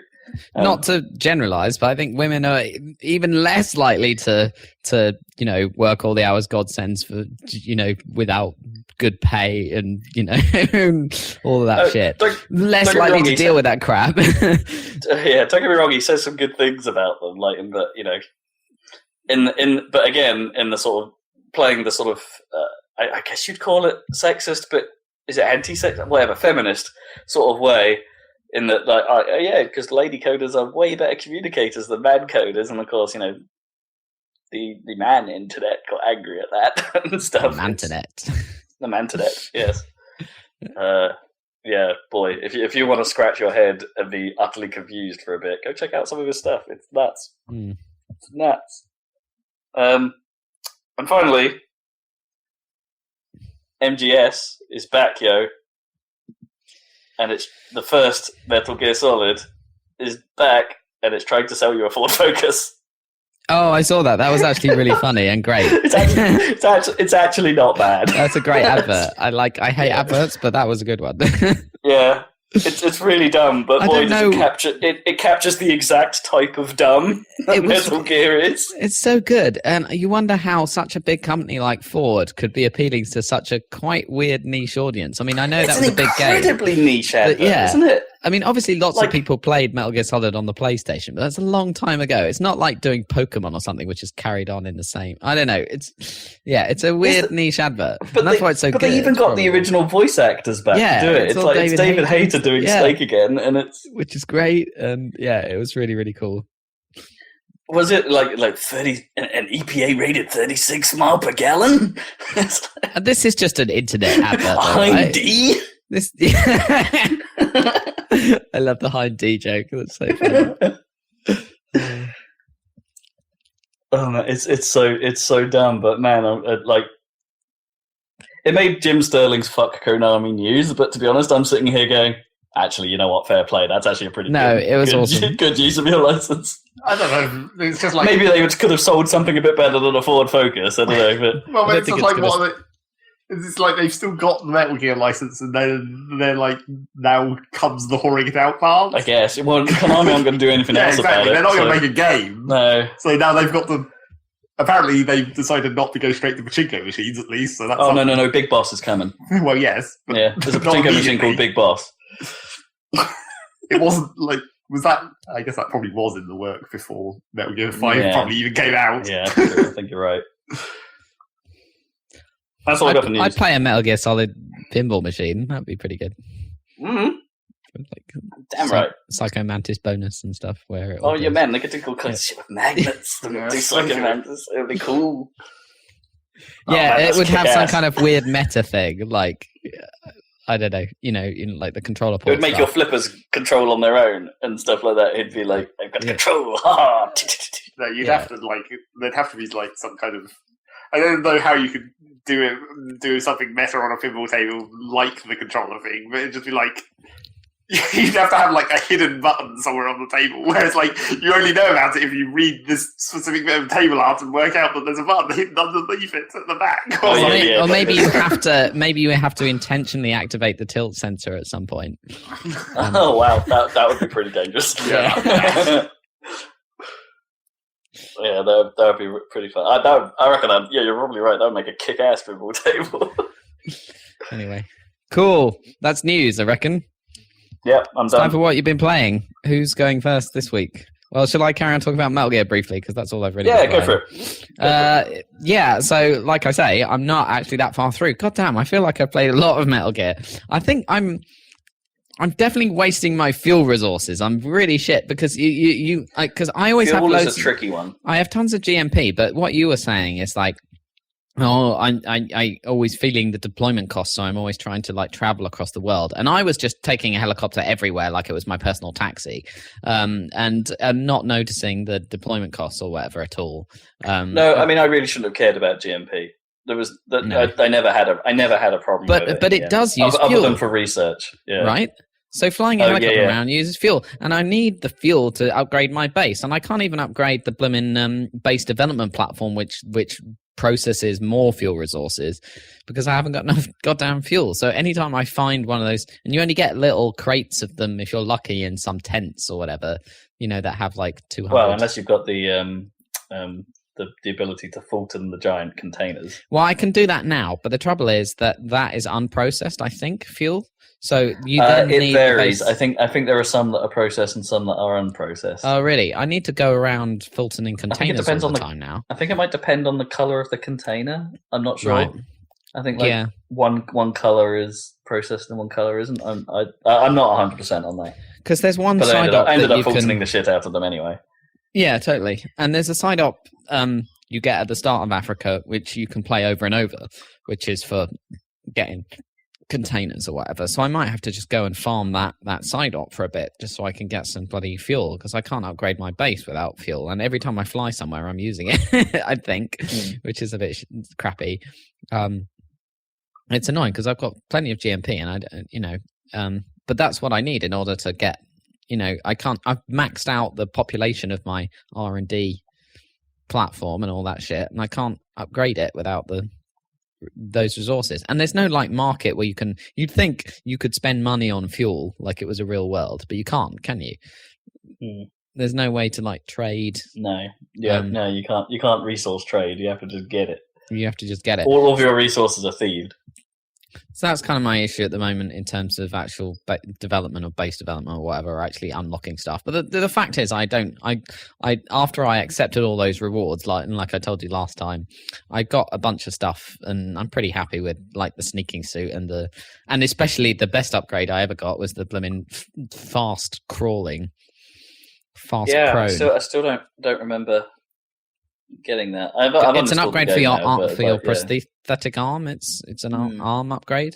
Anyway, I missed it because if you're prone, it's quite hard for them to see you, even in daylight, especially if you're in undergrowth or something. I mean, I'm still not sure whether, because the sneaking suit is ridiculously powerful in terms of you can walk at full speed in a crouch up to someone and they won't hear you coming. Which is great. Which is insanely good. But I think probably I felt the camo difference was massive for me. Like not using the sneaking suit and using like the actual normal the forest one or something suits was my preference. I would much rather not get seen and creep up really slowly on a guy if I had to than being able to move around quicker. Yeah, maybe I should. I can't decide whether to switch back because I think the sneaking suit camo is fine at night, probably. Oh, it's brilliant at night. Yeah, and then during the day, it's not so good. I think that's probably the main disadvantage. Yeah. Well, I found myself at places where like there were moments where it's like, right, I need to get across to the other side of this road. But there's dudes everywhere. Yeah. How on earth am I going to do this? And basically just taking the approach where, well, if I'm wearing the right camo, you can just kind of crawl across the road and no one notices. Yeah. But if I tried doing that in the sneaking suit, then I would get spot. Right. That's what I need to work out is like, can you change? You can't really change once you've deployed, can you? You can request a drop. Can you drop new clothes? You can drop a uniform. Yeah, that makes sense. Yeah. I've done that before. Yeah. It's a ridiculous game. It's so good and it's so weird. Anyway, if you want to know where I am in the story, I'm only as far as like seeing the Burning Man again from the second time since the intro, whatever. So, do you know where that is? Oh, right. The Man on Fire. Man on Fire. So the bit with the water tower. Yeah, the charged soldiers and stuff. Right. Yeah. So I'm getting there. Yeah, still quite a bit to go then. Yeah, I know. It's going to take a while. You haven't encountered Wolbachia? No. No? Okay, right, fine. It gets weirder from there. Yeah. I mean, it's already pretty weird. It's going to get weirder. Yeah. I don't know. It's just like, I feel like there's so many decisions made in the development of that game that no Western developer would ever make. And then, some of them must have cost a fortune. And it's just so bizarre and so good. It's weird. Anyway. It is unique beyond words. That much is true. Yeah. You just kind of wish it was finished, right? I suppose, but I mean, I'm not to know yet. At the point you're at, it's fine. Yeah, yeah, exactly. At the point you're at, it's fine. Well, to be honest, I've got so much good enjoyment out of it. And I feel like if you played it for like 80 hours, that's a pretty solid game. I still don't know how that happened. Well, the more I thought about it, it's just like, how did I put that much time into it? That's so unlike me. I have to admit though that like it still does annoy me that like. I like taking my time over the stealth and the amount of main missions that have some kind of time element to them. And they're always really tight. Like often there'll be something like there's a timer you're not aware of that's happening in the background, and then you get a call over the so you're sneaking out of there. Like for example, there was one recently where I was sneaking out of a cave with a bunch of child soldiers that I'm rescuing. Right, that level's the worst. Yeah, and then so you're sneaking out and you're taking care of the bad guys on your escape route, methodically, and getting them to come with you. And then there's just a random timer in the background that you're not aware of, where they're like, they've noticed that they're missing, and now they're coming after you from behind or whatever. And it's like, well, now I know there's a timer there. I can try and hurry up if I have to replay this. That mission was horrible. I really didn't enjoy that, mainly because like the kid control is terrible. Yeah, the kid control is rubbish. They'll sort of just ignore you. Yeah, they got sometimes stuck at one point.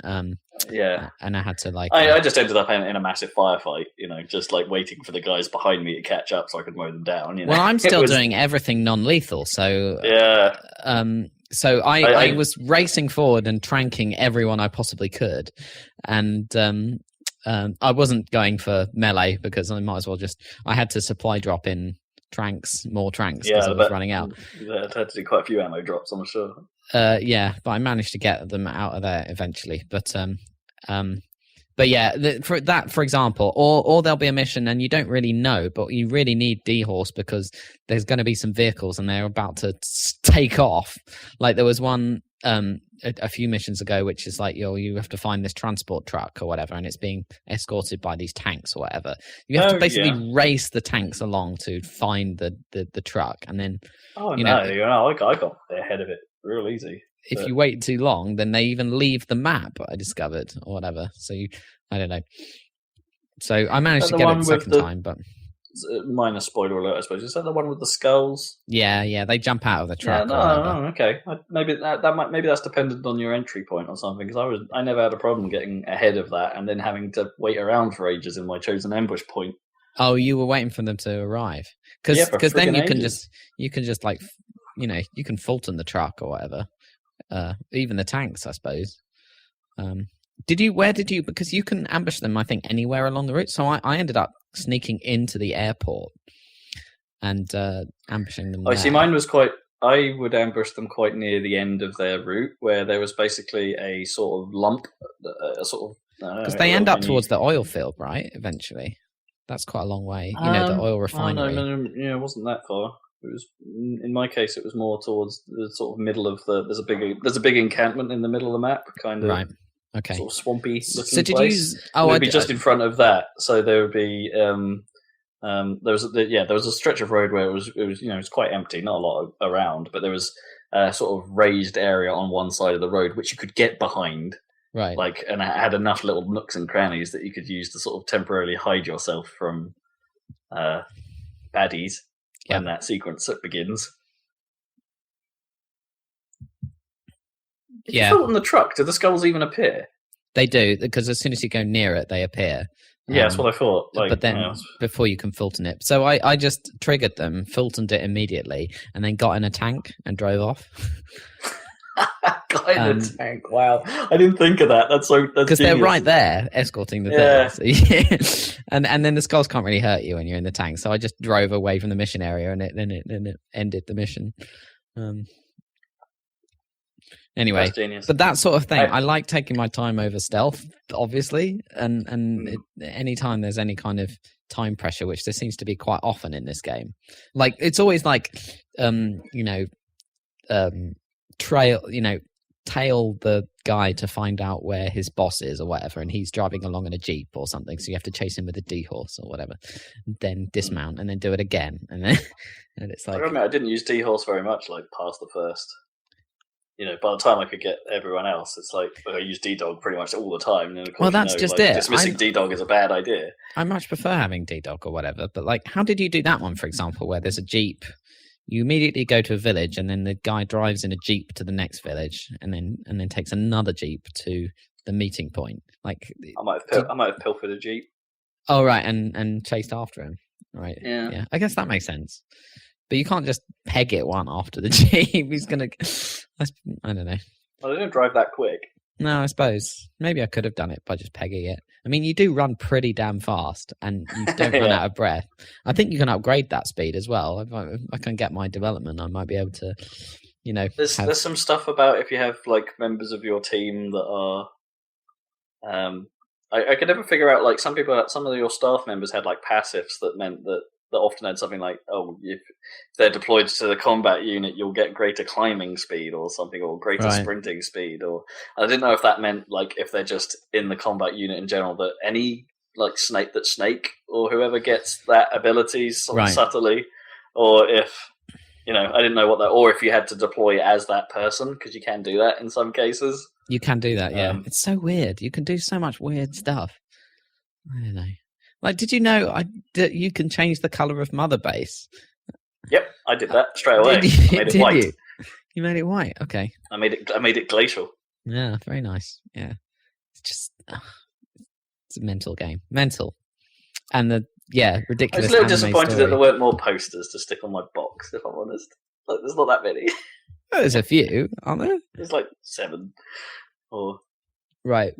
How do you attach them Oh, to your well, box? I've collected them or whatever. You have to go into the. I can't remember where you do. I think it's in like one of the radial menu or something like. As you're selecting the box, you think you can press X or something to like cycle between the boxes.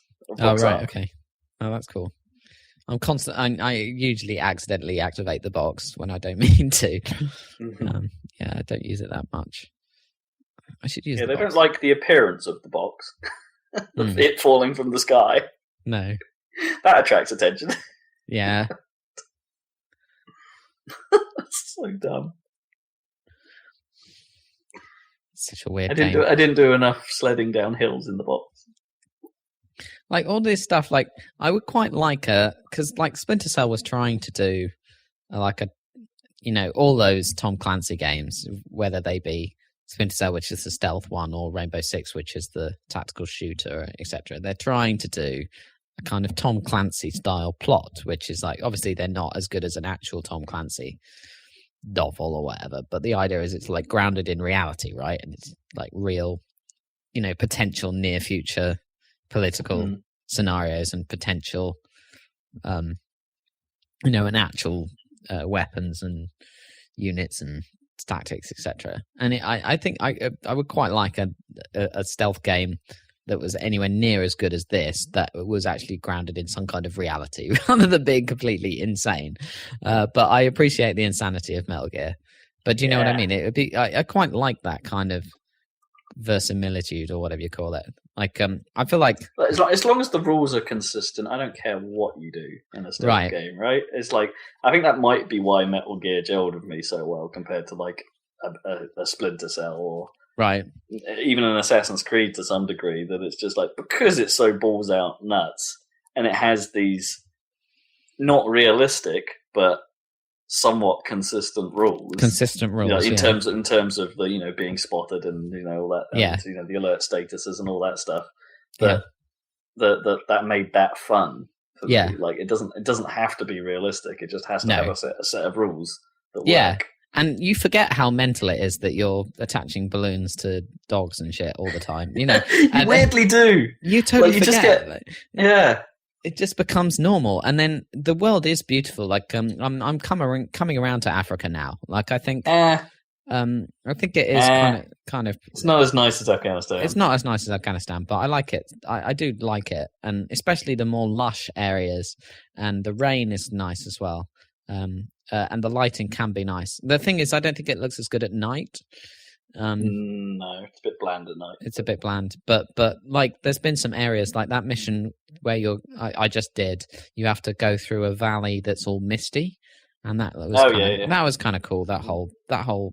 So I think the environments in Africa bits of it are nicer, but I think the general expanse and sweep of it isn't as nice as Afghanistan for sure. But I think I appreciated it a bit more than I did. It's cool. So stick with it, man. You'll get there. Don't worry, I'm going to be playing it for freaking ages more, probably. You know what? To be honest, once you hit the first credit sequence, I don't think there's any harm. And if you just wanted to, just go and look up the videos for everything else, because you're not going to be doing much interest. The number of actual missions that are new past that first credit sequence are few. Yeah, shall we say? Yeah, it just adds a bit. Yeah, in some respects, the last mission, other than its narrative twist, is that's also a bit cheap as well. Fair enough. It's not as if I have an unfinished element that they just chucked in. I've watched all the videos of every other Metal Gear game without playing them, so so yeah. This has just been a great one to actually play.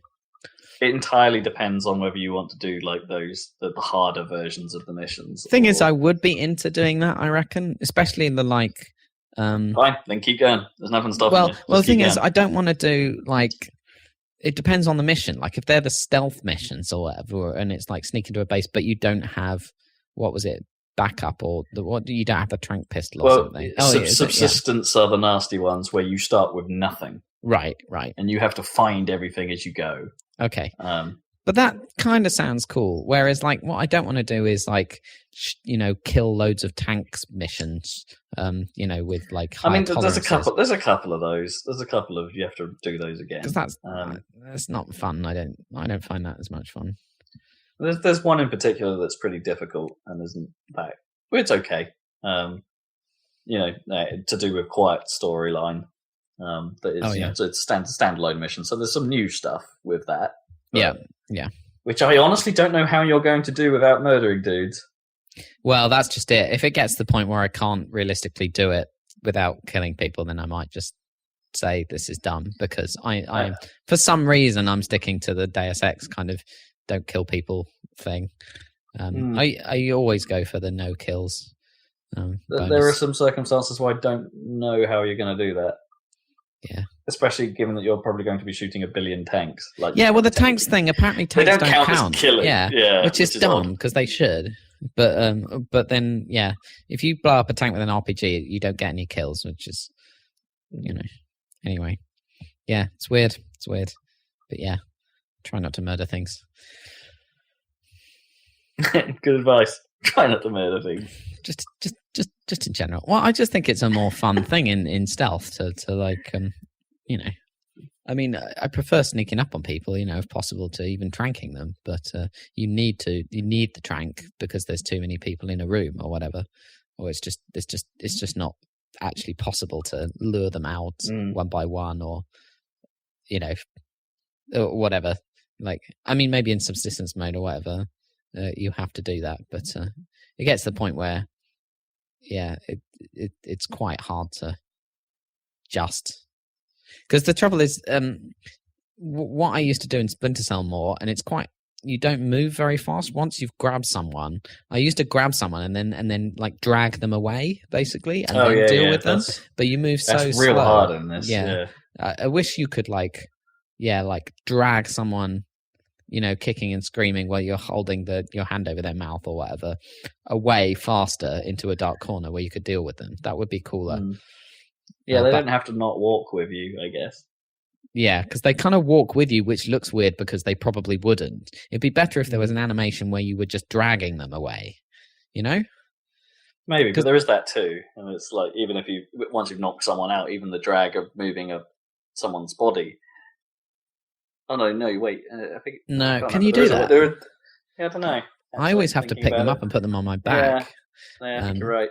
Sorry, I might be misremembering that. So often I do this motion where I'm in the middle of the base and everyone's turned away, but they might turn and look back at any time. And I come back behind someone, I grab him, I immediately choke him out, and then I hold B to try and get him onto my back, and then I run away. And then later on, when he's out of the base, I'll Fulton him or whatever, if he's worthwhile. But that is quite awkward, and I'm always worried that it's going to try and pick up his gun rather than pick him up, Oh, yeah, that's a problem. Which is bad. I've done that way too many times. Yeah. Yeah. I mean, and you could Fulton him instantly, but he's in the middle of the base and they spot the balloon or whatever, so that doesn't work. That's only a problem if they're used to spotting it. Yeah. So what I want to be able to do is, grab the guy and drag him away quite quick, but you can't because it's just not fast enough. And also that animation, with the camera, it's quite easy to start moving the wrong direction, and if you crouch it's even slower. Yeah, anyway, never mind. It's cool. Yeah. Okay, did you do any more Burnout? I haven't done any more Burnout since last time, I don't think, but I do have it available. Well, I like it. It's all right. I'm never going to get into it enough to actually think it's bad. It's nice to have Burnout available to play on Steam on a modern PC, even if it's not the best game. At least it is Burnout. That is what I tagged the image of Burnout Paradise of, like in last week's podcast. It was just like, this is the best way to play Burnout on PC. By default. Yeah. That might not be true. You could emulate the GameCube one or something. No, That's kind of true, but you want to play Burnout 3, and it's like the only good version for that is the PS2 one, which, as we figured out, isn't the easiest thing to emulate. The Xbox version is the best version, surely, but you can't emulate. Yeah, I know, that. but you can't emulate the Xbox version yet. Yeah. So you'd need to try and do the PS2 version, but that's not the most convenient. You can't just fire it up and go. No. So, yeah, it works for firing up and go. You got to have a game like that. Always got to have a game like that. You can just fire up and go. It's my thing. Right. What you been playing? Who's next? Well, Rob can go first this time, I guess, because I've talked. So he's had a break from talking. Except not really, because Zach's had a real break from talking.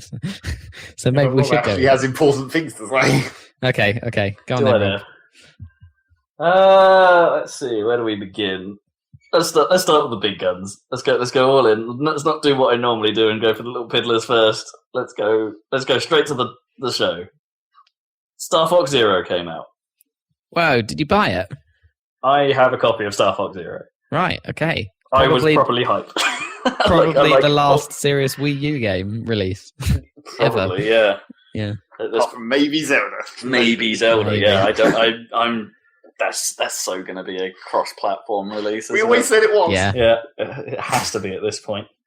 Star Fox Zero came out on Friday, so like 2 days ago. I've already finished that game. Did you do any barrel rolls? I did quite a few, but actually less barrel rolls than you would think. Because, all right, we have to address the biggest thing about this game, which is its control mechanism. It has created the most mixed opinions I've seen in a video. If you go and read anything online about reviews of this game, there will obviously be something about the controls. But the more reviews you read and the more you read about it, the weirder the landscape gets. Like there are right.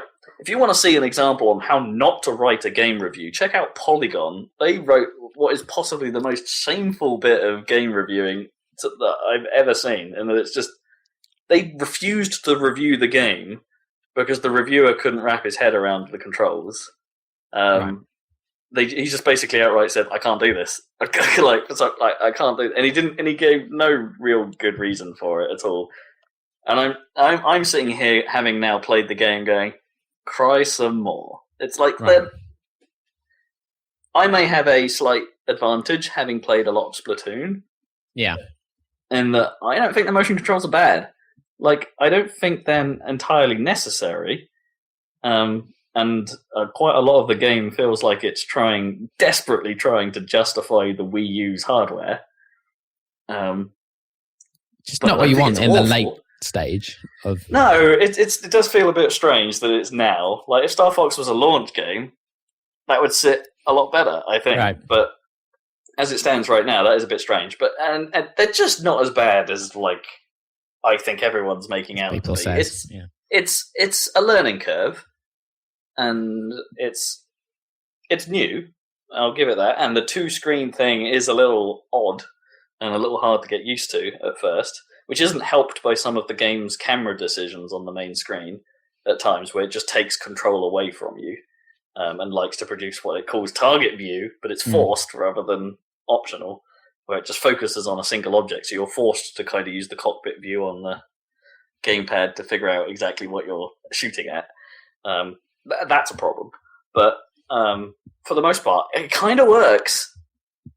It's I don't really have a problem with it. I don't see what the big deal is. It's like Kotaku's review, I think was really good, but they made such a big deal, like even going to the point of drawing like little diagrams on how they think you should hold the controller by in order to play this game.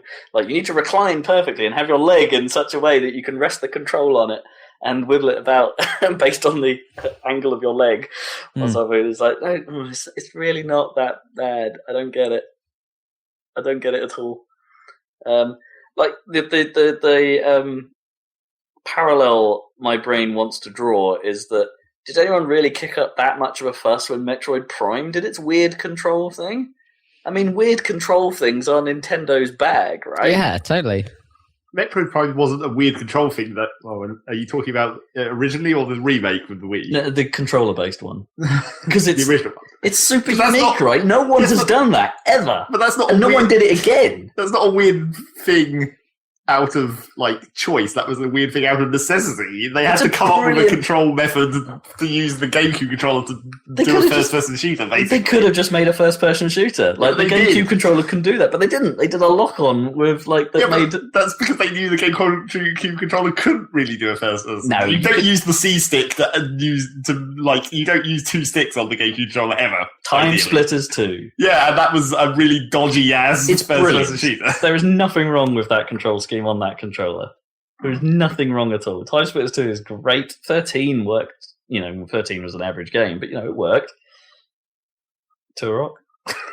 Okay, my argument's falling apart a bit there, but there's no problem with playing a FPS on the GameCube controller, but they went different with Metroid, and it was great.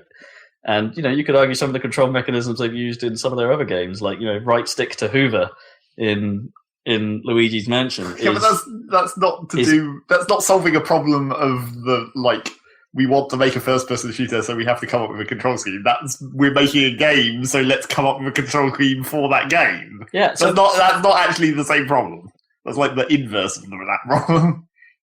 You've got an idea for the game that's new and innovative, but in order for that new and innovative game to work, you have to come up with a control scheme. You're not making a game and then being like, well, shit, I guess we need to try and make the control scheme work on this system. you are inadvertently backing up my point, because enter Starfox, where one of the biggest problems with on-rail shooters, where you can move your ship or dragon around...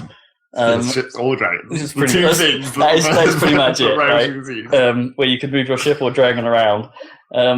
Like, where you are aiming is exactly the same as where you are moving, and the motion controls separate that. They have sort of solved the problem by allowing you to aim separately from where you're flying. That's not a problem that needed solving apart from to make a different game. It's like if you just made a rail shooter and you didn't even think of that, you would have just designed the whole game around the fact that you aim where you're moving. I mean, that's also valid, yeah. I'm not saying that, but it's granted them a different design perspective rather than just making something that's being done. Yeah, but that's not necessarily... That doesn't automatically lead to greatness. That could have been like a really difficult thing where they're like, okay, we've committed to doing this, and now we're struggling to do it. You're right, but I think it's fine. Right? There are moments in that game where it makes sense to fly alongside something and aim your gun differently to shoot at it. The thing that annoys me They've is designed that it doesn't for make it, any and fucking- it works. And it works just fine. It's great. The thing that annoys me about it is it doesn't make any fucking sense of how the fuck are they firing sideways. Yeah, all right. Yeah, there's an actual. Even on the R-wing, you can literally see the guns, and they were all fixed. Like Yeah, they were like these little holes, like you They're could sort see of under it. the nose Yeah. slightly, but then when you upgrade them, they get these two little pods. Yeah, exactly. That's still the thing, yeah. And so in that respect, it doesn't make a lot of sense, but whatever. I think mechanically, it's And then when you kinda play fine. it in co-op, somehow you have two different lasers that can shoot in two different directions. Yes, that is also true. I'm yet to try that, but there is a co-op mode in the game where one person takes control of flying the R-wing traditionally, and one person has control of a different set of guns. One person uses the pro controller to fly, and the other person uses the gamepad to shoot from cockpit view. It sounds kind of cool. I want to give that a go at some point. They should have come up with some... I don't know. It just looks weird, is the thing about it. Oh, yeah. Because you're It just like, looks here's the weird. R-wing, and then the lasers are flying out at right angles for no apparent reason. I'm not going to argue with that. It does look a bit odd. But it makes the dogfighting kind of cool. There's something nice about like using the main screen, lock on to where like Pigma Dengar is flying. Like using that screen to line up where you're flying, and then swapping down to the cockpit view to line up the perfect sort of shots as he flies. But oh man, the dogfights feel really good in this game. I don't know. I may be in the minority here, but I think the control scheme is fine. Cool. Like for the R-wing stuff. Mhm. Here, the tank doesn't control nearly as well. And Like, there's no reason to have motion controls in a tank, apart from maybe up and down. well, in some ways that makes the most sense because like you can aim the turret separately from the body, right? Well, okay, if it's an actual tank. Except Yeah. the R-wing tank the turret doesn't rotate on the original R-wing tank, does it? No, it doesn't. It's actually like welded pretty- onto the pretty body. fixed, It's not actually yeah. a turret. No, it's pretty like it can angle up and Yeah. down, and that's it. Yeah, so the tank controls aren't so hot. Even with the tank's new ability to sort of fly for a bit, it's not so great. The Walker doesn't control that brilliantly, has to be said. It's a bit like it's got like Z targeting from Zelda. Like you hold down ZL, sorry, and it goes into target mode, and then you can strafe. Whereas like strafing is, despite the fact I'm controlling it with both sticks, strafing is not a default movement style. It's a bit weird. The Walker's a bit weird, and they seem quite keen on using it a lot. Like to say, hey, we've got this thing in the game. Please like it. Like, please enjoy the Walker. And honestly, the gyro wing can burn in hell. That thing controls just fine, but it is the most boring addition to the game. What is it? It's basically a helicopter that you fly around pretty slowly, and it can still shoot, and it can still shoots in the same way and stuff like that. But it's really slow and floaty, and has a detachable robot thing that comes out the bottom of it that you can drive around on on the gamepad if you need to go into small spaces and basically mash its face into a control panel to hack it. That stuff's pretty bad. It's got to be said. Then there's a whole level dedicated to it, which I think in the arcade mode is an unskippable route. And that level is just bad. That level is poop on us. It's such a guff moment in what is an. All right, I've got to say it. I may be a massive on-rail shooter fan. I may be in Star Fox 64, Panzer Dragoon Auto, and Rez might be 3 of my favorite games of all time. I love those things. Mm-hmm. So I'm a little bit biased when it comes to this. It has to be said. But I mean, I really like those last 2. Yeah. Yeah. Star Fox 64 is an amazing game. But similarly, I can't help coming away from this going, it's still not as good as any of them. Not by a long shot. Like, Platinum do a really good job, it has to be said, of nailing what makes a Star Fox game feel like a Star Fox game. It has to be said, Platinum are the developers of this. I didn't realize that until quite late on in the... Yeah. It feels, the whole campy presentation of it, the sort of, like, the swell of music, the way some of the vocal clips are great. There's one character in particular that sounds like Lenny from Simpsons, which is brilliant.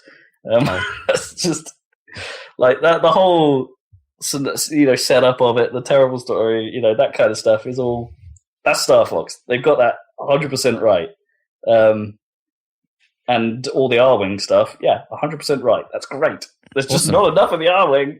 They should just stick to it. It's like blowing Sonic the Hedgehog games. Just make Sonic stick levels. To what makes it good. Damn it. Yeah. They stick to what makes it good. The R-Wing is clearly the best thing. And, they actually even did the Landmaster well in Star Fox 64. It's fine. The train level is one of the best levels in that game.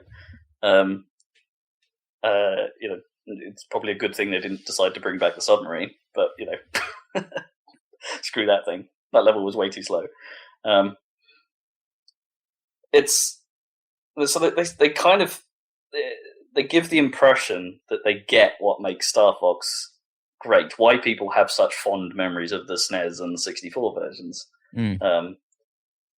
which the other games in the series haven't been able to achieve. Star Fox Adventures doesn't do that. Assault definitely doesn't do that, and Command kind of gets it, but Command has its actual flying the R-Wing stuff is a bit boring. It's actually quite a boring game. This at least comes back and says, yeah, we know what works, and then kind of only does a small portion of the game based on what works. It's like, you're not quite there. You're not quite there. There is a lot to like. I played it through and I didn't not enjoy my time with it.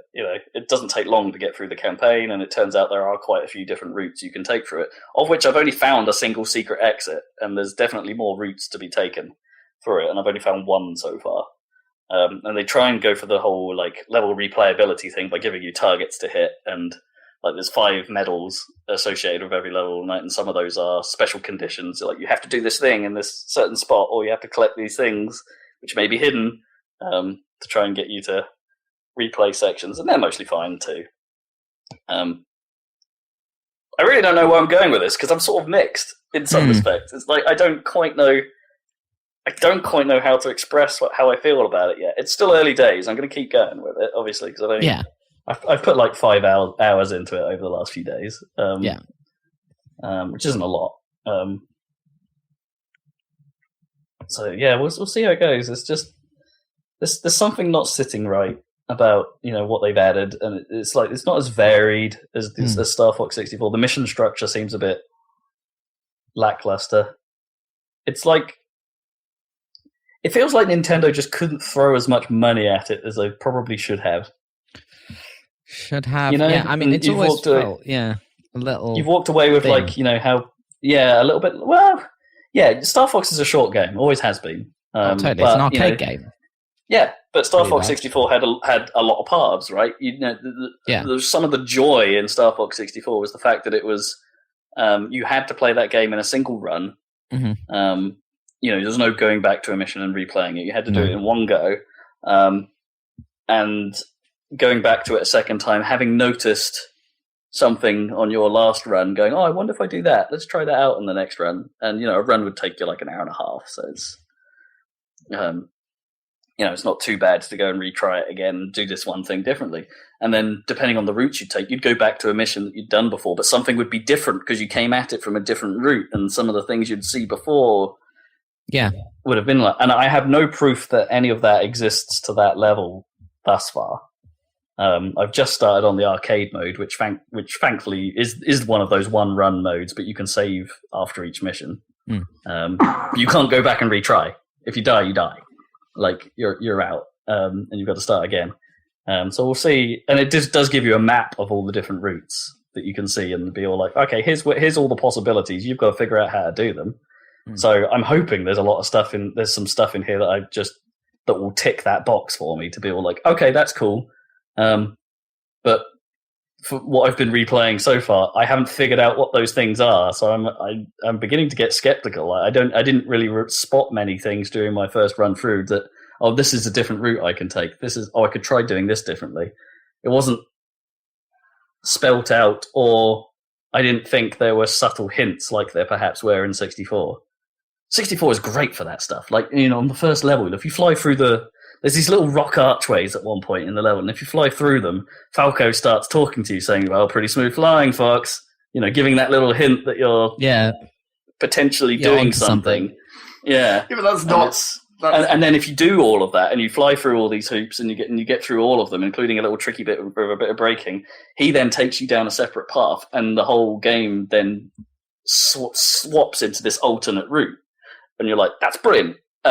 There is a bit like that during the same first level, which is basically a rehash of like the first level. No.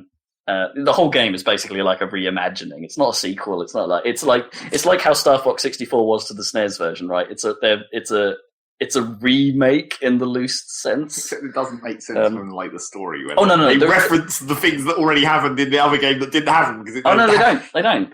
But they sort of this game starts again. It's a full on retcon. They make references to things that don't actually happen until they haven't happened in this game because they didn't happen.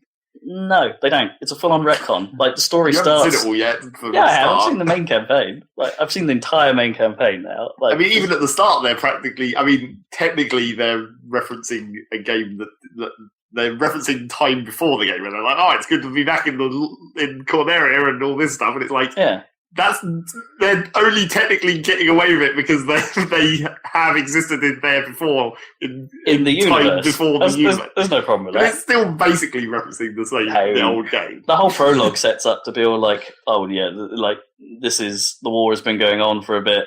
Fox has only just hasn't put this team together for long, and also like your dad's lost somewhere, presumed dead." That kind of. They've even retconned like what that war was about and how they got rid of Andros and stuff like that. It's like it's the same story, but they have changed it. It's like it does kind of ruin the surprise as well, where it's just like, I wonder who the last was going to be.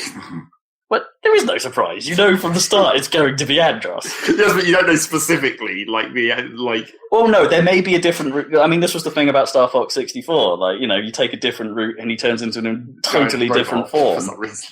Well, yeah, there's robot form was the form you were probably going to come against. Probably. And then if you do a different route, the whole of the last mission is totally different. Like, it's not... if you came at it from one angle, you'd get like a traditional R-Wing style level, followed by Robot Andros. You came at it from a different direction, you get a dogfight against Starwolf, followed by Brain and Eyes Andros. Yeah. It seems unnecessary. I don't know why they decided to make it a reboot exactly, except for the fact that Nintendo foolishly, I think they're obsessed with timelines, like with Zelda. Oh, they're really not. But they are, because they make all these statements where it's like, oh, it's not the same guy, and we've made this official timeline now because people won't stop talking about it, and we have to commit to.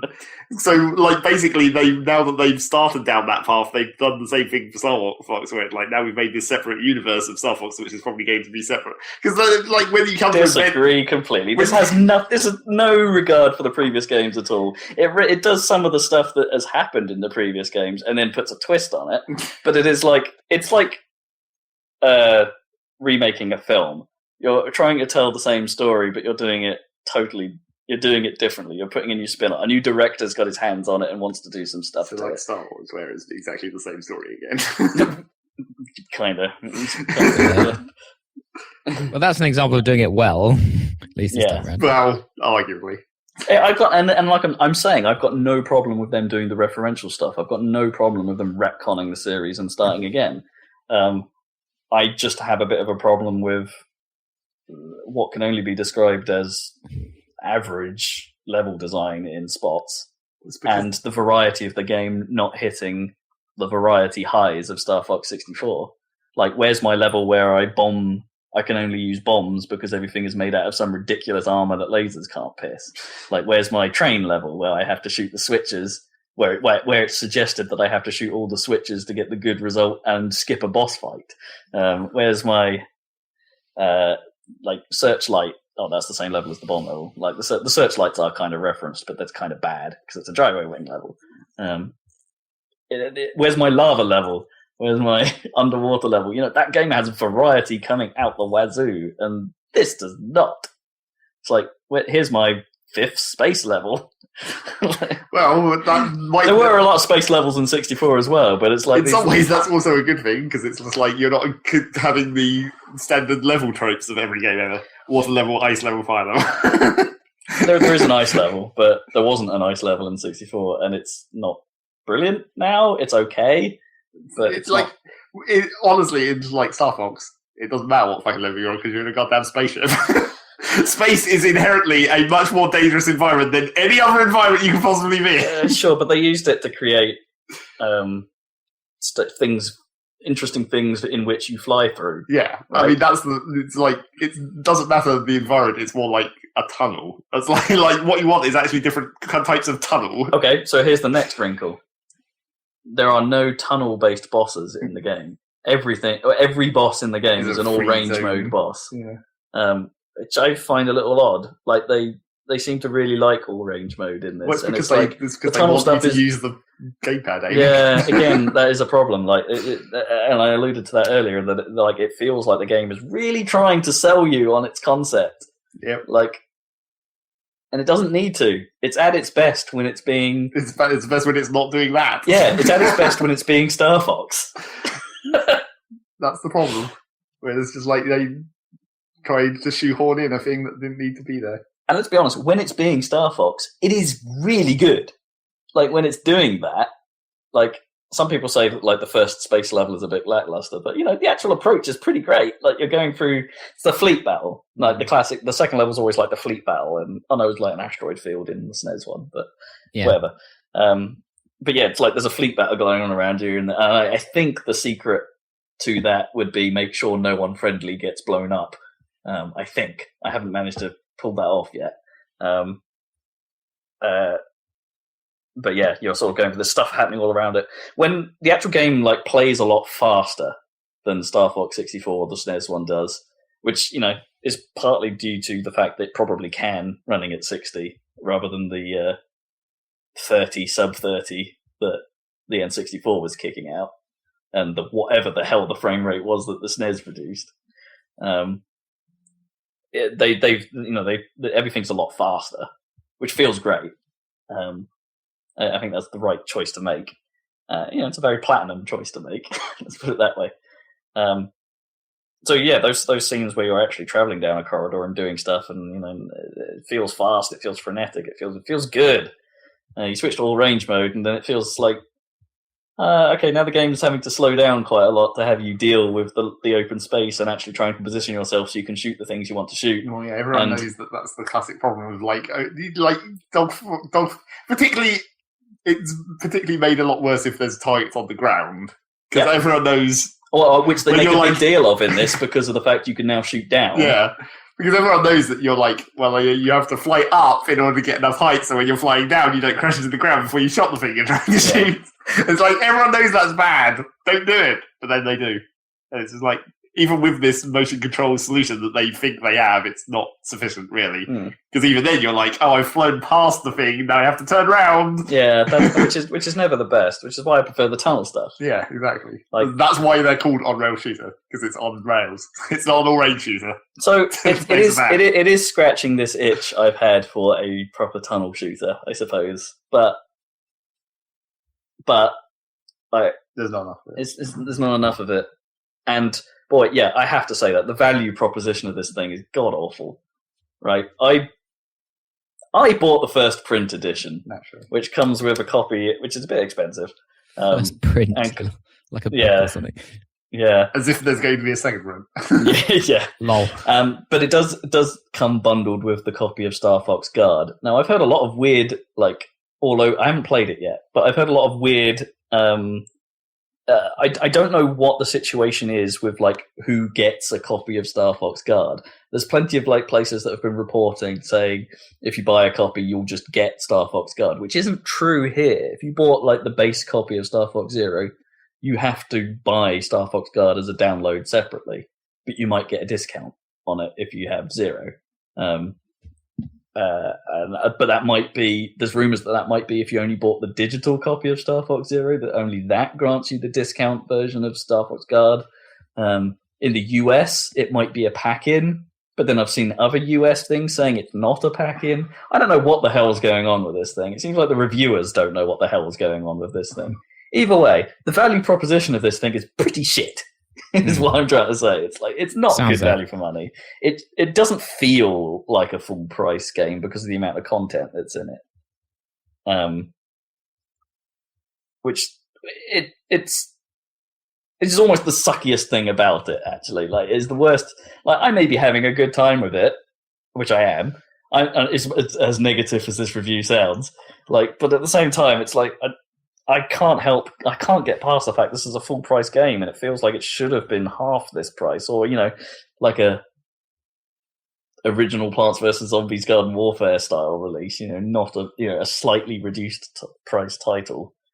It's not as bad as buying Mario Tennis, the recent one. Boy, you got screwed if you did that.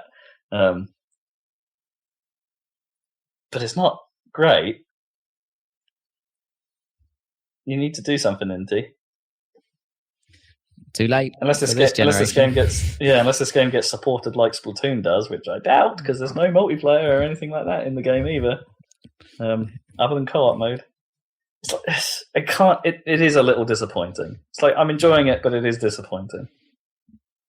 I'm starting to get the feeling that the Wii U is over. Yeah, it's a shame. It's a shame. It's not much of a shame. The Wii U was barely a thing to start with. It was just everyone was why the hell is Nintendo even bothering to release this Wii with an ad? It is odd. Yeah. The whole console is an odd thing, but I don't want to write it off as being. I've had some of my most favorite games over the last few years have been Wii U games. When I thought about it, Splatoon, really great game. Fast Racing Neo, fantastic fucking game. Lego Undercover might be the best Lego game they've made. I really like that one. I'm not big on any of the others. It's... And I haven't even got to playing Tropical Freeze or Super Mario 3D Land or World, which people say are really good as well. I've had some great times with the Wii U. There's been some really good stuff on it, but as a whole console, but like 90% of those, it's been like in almost all of those cases, it would have been fine on any other platform. Yeah, and also it's like Bayonetta 2. None of them felt like they were big enough. Which is maybe just a problem with games in general. Bayonetta 2's a game. Okay, Bayonetta 2 maybe is the one case where that's actually not true. Where it's Splatoon wasn't big enough on launch. I'll give it that. But even that feels bigger than Starfox Zero. Yeah, sure. I think pretty much everything. Even launch Splatoon feels like more of a package than Starfox Zero does. But it's just like, wouldn't it have been better if they just hadn't have made this other console and saved all these ideas and then had like a lot more time to work on them or something? Okay, America 8's legit. And Smash Brothers is legit. Let's go with that. Yeah, okay. They're fine. Okay. Mario Kart 8 is legit. Yeah. Smash Brothers, I'm not sure that really counts. Well, because it's Smash Brothers. Yeah, because it's just like they have Smash Brothers has a very precise bounds. And you could argue that it is less Smash Brothers than the Wii one. It pretty much is. Yeah. Oh man. Also, I don't know what the fuck is going on with Miitomo. Like, I don't understand it. I just don't get it. Well, it's just like no one understood Tomodachi Life. I guess, except for some people who fucking loved it for some reason. I just need to perhaps pay a bit of attention to it so I can get that sweet copy of Zelda Picross off my Nintendo store. Because all you want is Picross. Yeah. Yeah, so I'm going to stick with it. You'll hear more from Star Fox Zero, and I've heard some reports that Star Fox Guard is actually pretty awesome, like in a sort of like mini games, a small, yes, in a here's a packet way. Yeah, a sort of small diversion kind of way that it's actually pretty class. Oh, I should say it's Star Fox Zero, like although it's mediocre in its design, perhaps you could say, it has got Nintendo polish on it, right? It's like it may not be well designed, and some of its levels might be a bit arse, but it's bug free. Let's put it that way. Well, when is anything that buggy on the Wii U or any of them? No, I mean Nintendo. This is Nintendo's trait, right? They may, even if they put out a bad game, it's a very solid bad game. Right? It's true. So it's got that. It's not But more to come from Star Fox Zero, and I haven't actually got a great deal. I suppose I should talk about more Witness. I suppose I'm still plugging away at that. I don't know what to say about Witness though, without spoiling it. I think the more I've played that game, like the wonderment I had from those first couple of hours, it doesn't really come back to that. I don't think I've had those sort of like genius moments that I had at the start of the game. I don't think that's really happened again. There are some moments where it's just like, oh, okay, that's kind of clever, but it's not been like the, oh, wow! Well, you can only have that one once, because that's the thing. There's the one big thing, when you realize. And then, like I said, I think at the time, where it's just like, once you've discovered that, it's like, now there's tons of these, and you just know that they're there. Mm-hmm. It's just like, well, I'm just doing them. Yeah, and it's just like, and the sheer magnitude of the task ahead of you is kind of. But those aren't part of the task, though. That's the thing. Those are the bonus. Yeah, I guess. But some of the things you'll do, that they make you do when you realise, and it is kind of an OCD person's nightmare. This game, really, it's just like this. Oh man, that's really irritating to set up so I can get this one pointless thing. And it's like some of the setup for some of the things that it asks you to do are just so annoying. There's only like a couple that are really bad. Like most of them are fairly like. All right, we talked about you like Zach guided me towards the swamp as being something I should do because it turns out I've been doing some of it sort of out of sequence. Yeah, well, it's because you did a thing that lots of people do because somehow it's kind of obvious. I sort of followed the map round. Well, I just sort of went around. That's not what I meant. Oh, okay. But I meant you worked out the Tetris shapes without doing the actual tutorial for the Tetris shapes. Yes. But the trouble with that is you can work out a couple of the rules of the Tetris shapes if you're clever about it, but then there's actually the Tetris shapes is probably one of the densest rules. Yeah, because there's like three different layers of the rules. And they get pretty hard. Yeah, they're one of the mechanics that gets hard real fast. Yeah. So it's like you knew like a third of the rules of the Tetris thing. There was one rule in particular that I just didn't know, yeah, which was screwing me up, and I didn't know what it meant until I did the swamp and figured it out. But I don't like that swamp area. It's kind of irritating. Well, it's inconvenient. Yeah, it's very inconvenient. It's just slow moving platforms, and slow moving platforms often mean, again, without trying desperately not to spoil the big thing about this game, but yeah, timed stuff is not really though. And slow moving timed stuff is pretty annoying. That's pretty annoying, especially if you just want to get somewhere and you have to sit on this slow moving. Well, that's why there's a back route that is slow moving for a reason, but it's a reason you don't have to engage with again. That's why there's like 3 back routes into that zone. But then you've got to walk. But they're quite long, and you have to walk around it, which takes no shorter amount of time. It's like, oh, I'm quite annoyed about that area. It's just, At least I warned you not to go in via the boat, because then you would have been really annoyed. Yeah. When you come to that dock and not been able to go anywhere. I did do that anyway, just to see. God damn it. Yeah. I mean, you can do that bridge if you know the Tetris shapes sufficiently. Oh, sure. That one, but that doesn't really get you very far. Yeah, that doesn't send you anywhere useful. Yeah. That's not to say this game isn't incredibly clever, because it is, but... And also, I think... Because you've gone around the map in this one direction, I think maybe you still haven't reached the more clever parts. Maybe you've still got the other side of the town, side of the island. I'm in the middle of doing the Zen garden right now, right? All the tree room. Yeah, sure. I mean, that's quite good. That's one of the more interesting. I mean, that's okay. bits. I think one bit of it was broken. Like there was just one puzzle that didn't. The solution didn't seem to make sense. What are you talking about? I can't say what I'm talking about. Well, you have to show me or something at some point. Yeah. Because and I think I've lost my head up Jonathan Blow's ass. Like oh boy, when the game wants to drop its pretension card, it's just like my mind just goes, you need to stop. You need to just stop. It's just an audio log. It's fine. It's not that. Or the other thing. Or the other thing. Yeah. But that's also just don't bother with it really. Only bother with it insofar as it links into other things. But the problem is I think I've got the entire point of what he's trying to say through just one of those things, and it's just like, okay, stop. Please don't keep going on about this one point you're trying to make. I don't care anymore. You've said it. Please stop.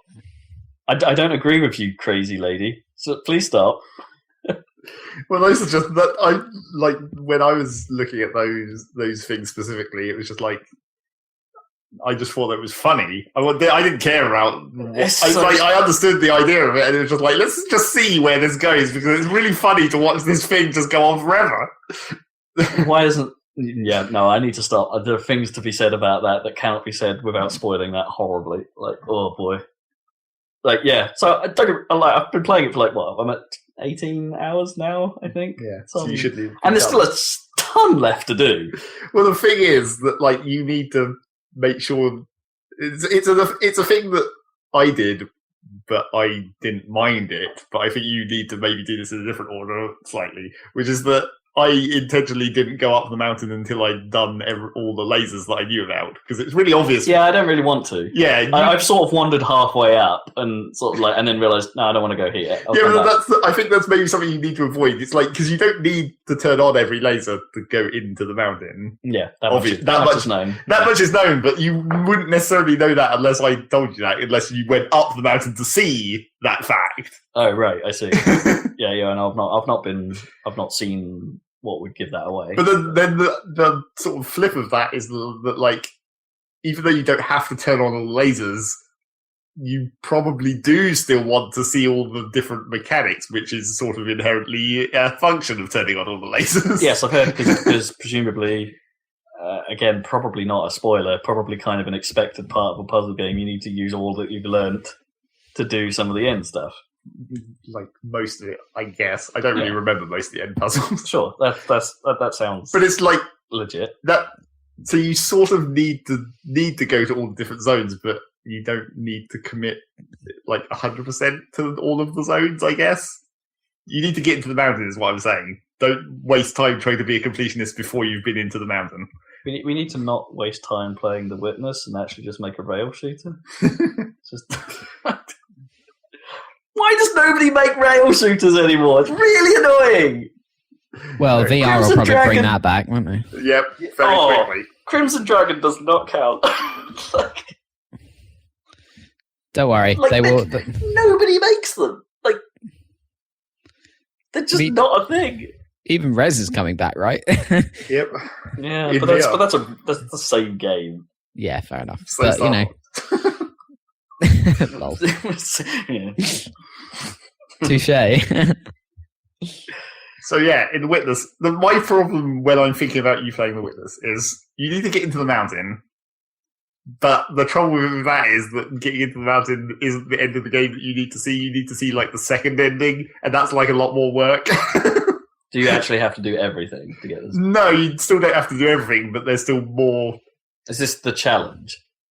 It's not even that. You don't actually have to do that either. Although you probably should. Okay. You can totally bump your Steam achievement percentage up a whole bunch because there's only 2 achievements. So once you've got both of them, you'll be 100%. That's what you need to get that 100. Yeah.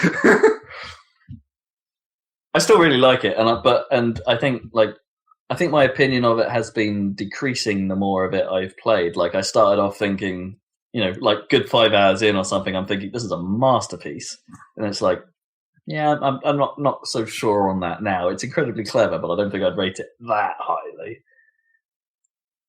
Yeah, I think I don't know. It seems like maybe I shouldn't have warned you about the town or something. I don't know. What should I go do the town? Well, I did sort of undo that warning to you when I said you should go to the town but don't get stuck in the town. Okay. Just do what you can do in the town and leave. Yeah. Realise that it's the place where all the different mechanics cross over. Okay. Don't think that that's where you learn anything. That's the important thing. Okay, fine. So yeah. I think its big thing is kind of, I need to explain this off air, but I think its big thing, the big wow moment, the big spoiler alert at the end of our video. Yeah. I think in some ways I wish I'd spotted that later than I have.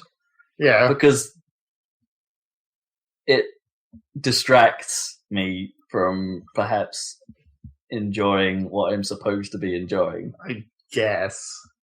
But the trouble with those things is that like they're not meant to be something that you're focused on because you get to the point where you just see them automatically. Like you don't have to think about it. You're just like, oh, that's obviously if I just stand in this one specific place, that's going to do that, and then it's like, oh, yeah, there you go. I can't say anything without spoiling anymore. But yeah, I think even that is almost a step too far. Like, yeah, okay, let's stop. Let's move on. That's pretty much all I've been doing. Playing a bit more Professor Layton very slowly on the 3DS, but nothing really to talk about there. I'm only really touching that incredibly slowly. Cool. And we played more Rocket League. Yep. I'm getting better at flying. Let's not go into a massive discussion about tactics this week. Yeah. Or somehow, maybe next time. Somehow in Rocket League, even though we're clearly all getting better, somehow we're doing worse. Yeah. Not sure what happened last night. Yeah, I don't know what's going on. I think we need. This is not to say that this is a tactic. Oh, no, you say that. We had one night where we were on a fucking streak. That's true. One night, yes. We were just killing it. I mean, this is not a tactic as such that we need to talk about, but I'm starting to think we just need But we're going to talk about it. Well, it's not a tactic.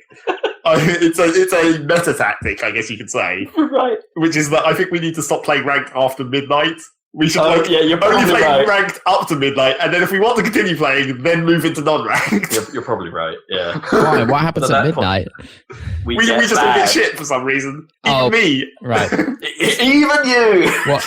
Due to the time, it's not like better people come on after midnight. The problem is like that. Well, I guess you could say that the worst people go off. Yeah. Like the hardcore people will stay after midnight. Maybe. And also I think that's the point where my sensibility turns off and I turn into Well, I turned to Kippers. Yeah, that too. Sorry, Kippers. That kind of mentality where it's like, things are going badly, I need to keep playing until they go well. Yeah, but then you're getting worse over time. Yeah, and so it just gets worse and worse. That is a really bad mindset to have, and it's because I don't like ending on a low. Yes. There's nothing worse than ending a play session on a bad game. I mean, it sucks because it's like you want to play unranked first as a training and then go into rank when you're ready. But then to go back seems weird. But it's like, I think that's kind of what we need to do. Yeah. It's like, and also Rocket League has an awkward place in me that like I really want to play a lot more of it. Yep. But I also know that I should be playing The Witness, and I really want to play a lot more Starfox. That's just your problem with games in general. That's not even related to Rocket League. Yeah. It's just like you have games that you want to play. I could play just Rocket League forever, but I don't want to do that. I want to play more than just Rocket League. There's more games out there than just Rocket League. Yep. Even though I really want to play Rocket League. Yep. Maybe Rocket League is like souring me slightly in that like, whenever I'm playing any game now, I'm going to be like, this is good. But it's not Rocket League. But I want to be playing Rocket League. That's not how that works. Rocket League is such a very specific type of game. You can't fill other games' roles. I guess it has.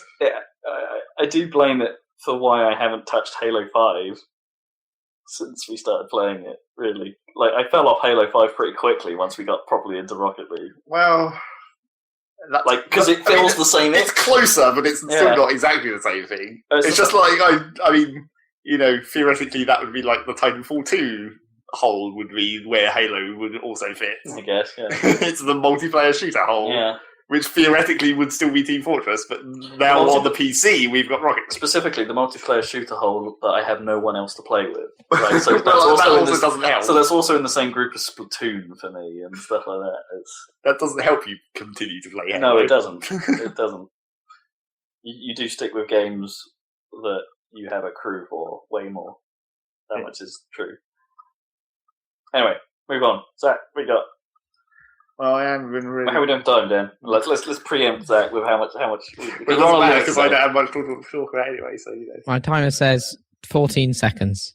Can you do that? That might be a bit short. I'm really sorry. Well, anyway. 10 seconds, go. Not much to talk about, because all I really played, apart from Rocket League, for this entire goddamn 2 weeks was just more fucking Factorio. Because after my previous attempt of, I installed that mod that fucked around with the ore mining or whatever that I talked about last time. After I played, maybe 50% of a game on that, because it wasn't, there's a certain point in Factorio where you're just here's the mid-game grind, I guess you'd call it, where you're just you're almost just waiting, but not quite, because you're meant to be still making progress, but it's not as interesting progress, I guess you could say. So after that, I was like, fuck it, I'll just install the really hardcore mod. It's more like a total conversion, where it's just it changes pretty much everything, starting from the ores up. And changes everything, man. So now instead of just iron, copper, oil, and coal, you have here's another 8 different kinds of ore, all with each of their own individual processes to process them. And all of the mid-tier components are completely different, like circuit boards and all that kind of stuff. So it's a completely new, different chain of processes to learn, and they're all generally more complicated anyway. Doesn't this have the same problem that you were saying that once you've done that? Well, sure. But this is new at the moment, so okay. It's still interesting. The first couple of games of this mod, I'll be figuring things out. Okay. Although, admittedly, it has been a sort of a problem with playing through it. I guess you could call this the second time, because I aborted the first game it was the classic thing where it's I got to a certain point and I realised that I need to do this better because I haven't done it well enough and it's going to take ages to fix. So I might as well start over and just progress into it smoother the second time. So I did that, but it's I think I've reached that point again in this second run through. I've got to the point where I'm I need to change quite a lot of this stuff. Is it worth continuing or is it worth starting again after, I don't know, 10 hours into this game or whatever? That's how that goes. But yeah, this mod. The trouble is that like this mod is so complicated with all these different resources and processes and stuff that like it kind of devalues the base game. Where it's like now if I go back, it'll be like, well, this is real boring. No, right. This is even more boring than just me knowing it. Now I've internalized this whole other game that's like even more difficult. Is this the same as you mucking around with Buildcraft or Bcraft or whatever the stuff is? It's why I've never finished base game Minecraft. I've never got to the end in Minecraft because it's just not interesting. Because the intrigue for you is figuring out the mod. Yeah. So yeah, I did quite a lot of Factorio, and actually, what I also did while I was doing that was I listened to some podcasts because, again, this is another case where it's like there was quite a lot of waiting around to be done. Right. Not necessarily due to the game, but due to the way I specifically was playing it. I guess you'd say the OCD aspect kicked up again, where it's just like, there's this ore field and it's right in the way of where I want to build something, so I better wait to mine out this entire ore field so I can build what I want there. And it's like, well, that's going to take a fucking long time, but whatever. I guess I'll just listen to a podcast and sort of play this game while it's happening. Did you finish, on a different note, did you finish Stardew? Because I haven't seen you play that. I got to the end of the second year, like the bit where the sort of rating of your progress is. I got to that, and then I was like, well, yeah, I could care. It was weird because I didn't get as far as I think I should have. Like, I didn't get to the point of getting married or anything. Right. But it was like you didn't feed her enough rocks. I didn't get there sort of accidentally because it's really annoying. But basically, in order to cause the marriage event to happen, you have to give them a specific item that you can only buy from one place at a specific time. And it's not an incredibly specific time. It's like only on days where it's raining or whatever. But by the time I got to the point where I was like, okay, now I need to do this, it was winter and snow doesn't count as rain. So I couldn't buy the thing that I needed to do to cause the marriage to happen before the end of the year, where it was the end of the year. Right, gotcha. And I was like, well, fuck. This is going to take out another year now. Yeah, it was like, I could have done it if I'd known that in advance. Right, yeah. But I didn't, so I missed it, and it was annoying. And that's put you off the game? No, not really. I mean, it's more like I don't know, it was... Well, also, maybe the other thing that sort of encouraged me to not continue playing it is that it is still technically being updated and there will theoretically be multiplayer at some point. And interesting. I know that there's someone who's going to want to play it with me. So I'm like, maybe I shouldn't continue to grade this and like, maybe I should break now so that when the multiplayer arrives, I'll be more fresh. No, that's a pretty good reason. Yeah, I think that's a good idea. That's really interesting, actually. How's that, like...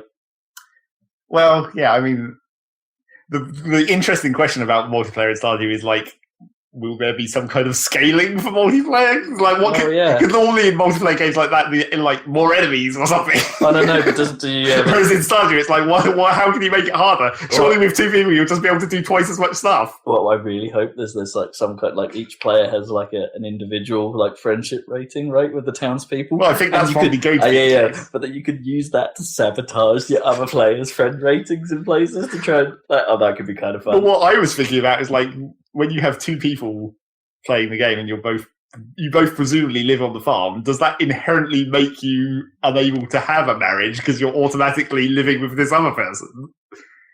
Yeah, maybe. Yeah, that's quite interesting. Is it implied that you two are married or something? Or yeah, or could you actually have two families living in this farmhouse eventually?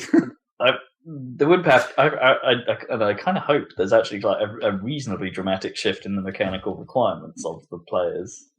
Yeah, I mean that's like some of the stuff will have to stay the same, obviously, but like obviously it's not the game. Yeah, because otherwise you'd have to make a whole different. But I kind of hope the objective is quite wildly different, like what you're supposed to be spending your time doing, like the majority of your time, or like apart from the farming. Somehow make it so you can specialize better. Yeah, maybe. Because I mean, theoretically, you could specialize. I mean, I got my fishing skill up to 10 way faster than any of the other ones just because I was doing a lot of fishing.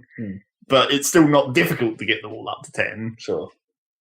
Just on one character. So maybe with two people, that could open up opportunities to have things where it would be impossible to do it with one person just because you need to be able to do a lot of stuff simultaneously within a time limit or something. Unless that's not what he's going for. Well, he could be going for, that it is just easier. yeah.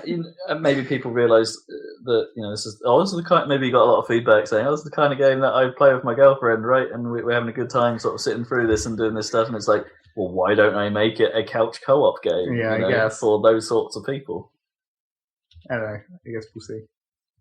And I haven't been playing Factorio in multiplayer because of your problems. Well, no, it was because because your criticism of your other players. Well, no, it was because for some reason the other player decided not to continue playing. No, fair enough. I guess because Dark Souls 3 came out, that probably contributed. That'd do it. That probably contributed in some ways, but it wasn't just that. So any of us care about Dark Souls 3? Dan, you might have the closest attachment to people that actually like Dark Souls because. Yeah, well, I'll find out. I'm going to meet Barlow shortly, so I'll find out what he thinks. And I need your full report in 2 weeks' time. Yeah, well, maybe I'll play it. That'll take me another 6 months. Dark Souls 3 sounds like it's the fan service game, like also the best one, but also the most it plays. You'll get the most out of it if you've played the previous ones. If you've played the previous ones and see how it's messing with that. Yeah, I guess, but I feel like and also the fact that mechanically it's learned from the previous ones means even if you haven't played the previous ones, it's still probably the best one to play. You're just not going to get as much out of it. But I don't think you're missing out drastically if you because the gameplay is the best it's been. I think that's the idea. I'm still gonna just sit this one out again. Yeah. Like those Bloodborne may have been the closest they've come to a game I might consider trying, but even then, yeah, I have. You don't want to play that. Yeah. Good. I think we're done. Yep. Dan needs to go and get Barlow to write a review of Dark Souls 3. Dark Souls 3. We need to eat pizza. Yeah, I expect it to be fully written and spell checked. Yep. Okay, I'll let you know. Maybe I'll get him to record it. Yeah, or just play it out. You should just come on the podcast. Yeah, although I can't record him, can I? For this end, I need it because my microphone doesn't work that way. Barlow must have decent mics. Yeah. You would think so, yeah. My recording interface only takes one though. I need to get a new one. Anyway. No, but he can just Skype. Well, the equivalent of Skyping in. That's true. He can. Yeah. Right. Thanks for joining us, listeners. Let's make it a thing. Probably some more videos coming up. I don't know what. Capsized went up a few days ago. The editing job on that was rough. That's the most editing I think I've ever had to do on a video to get it even remotely watchable. It's not the best, but it's rapid fire. It's taken an hour's worth of footage and got it down to just over 20 minutes. So it's actually might be more interesting to watch. I don't know. Also, I've been working on Cargo Commander, which will be the next one to go up. Woo. Expect that soon. Okay, thanks for joining us. Catch you for another Saladcast in a couple of weeks. Indeed. Bye, guys. Everyone say something while Rob gets up. Bye.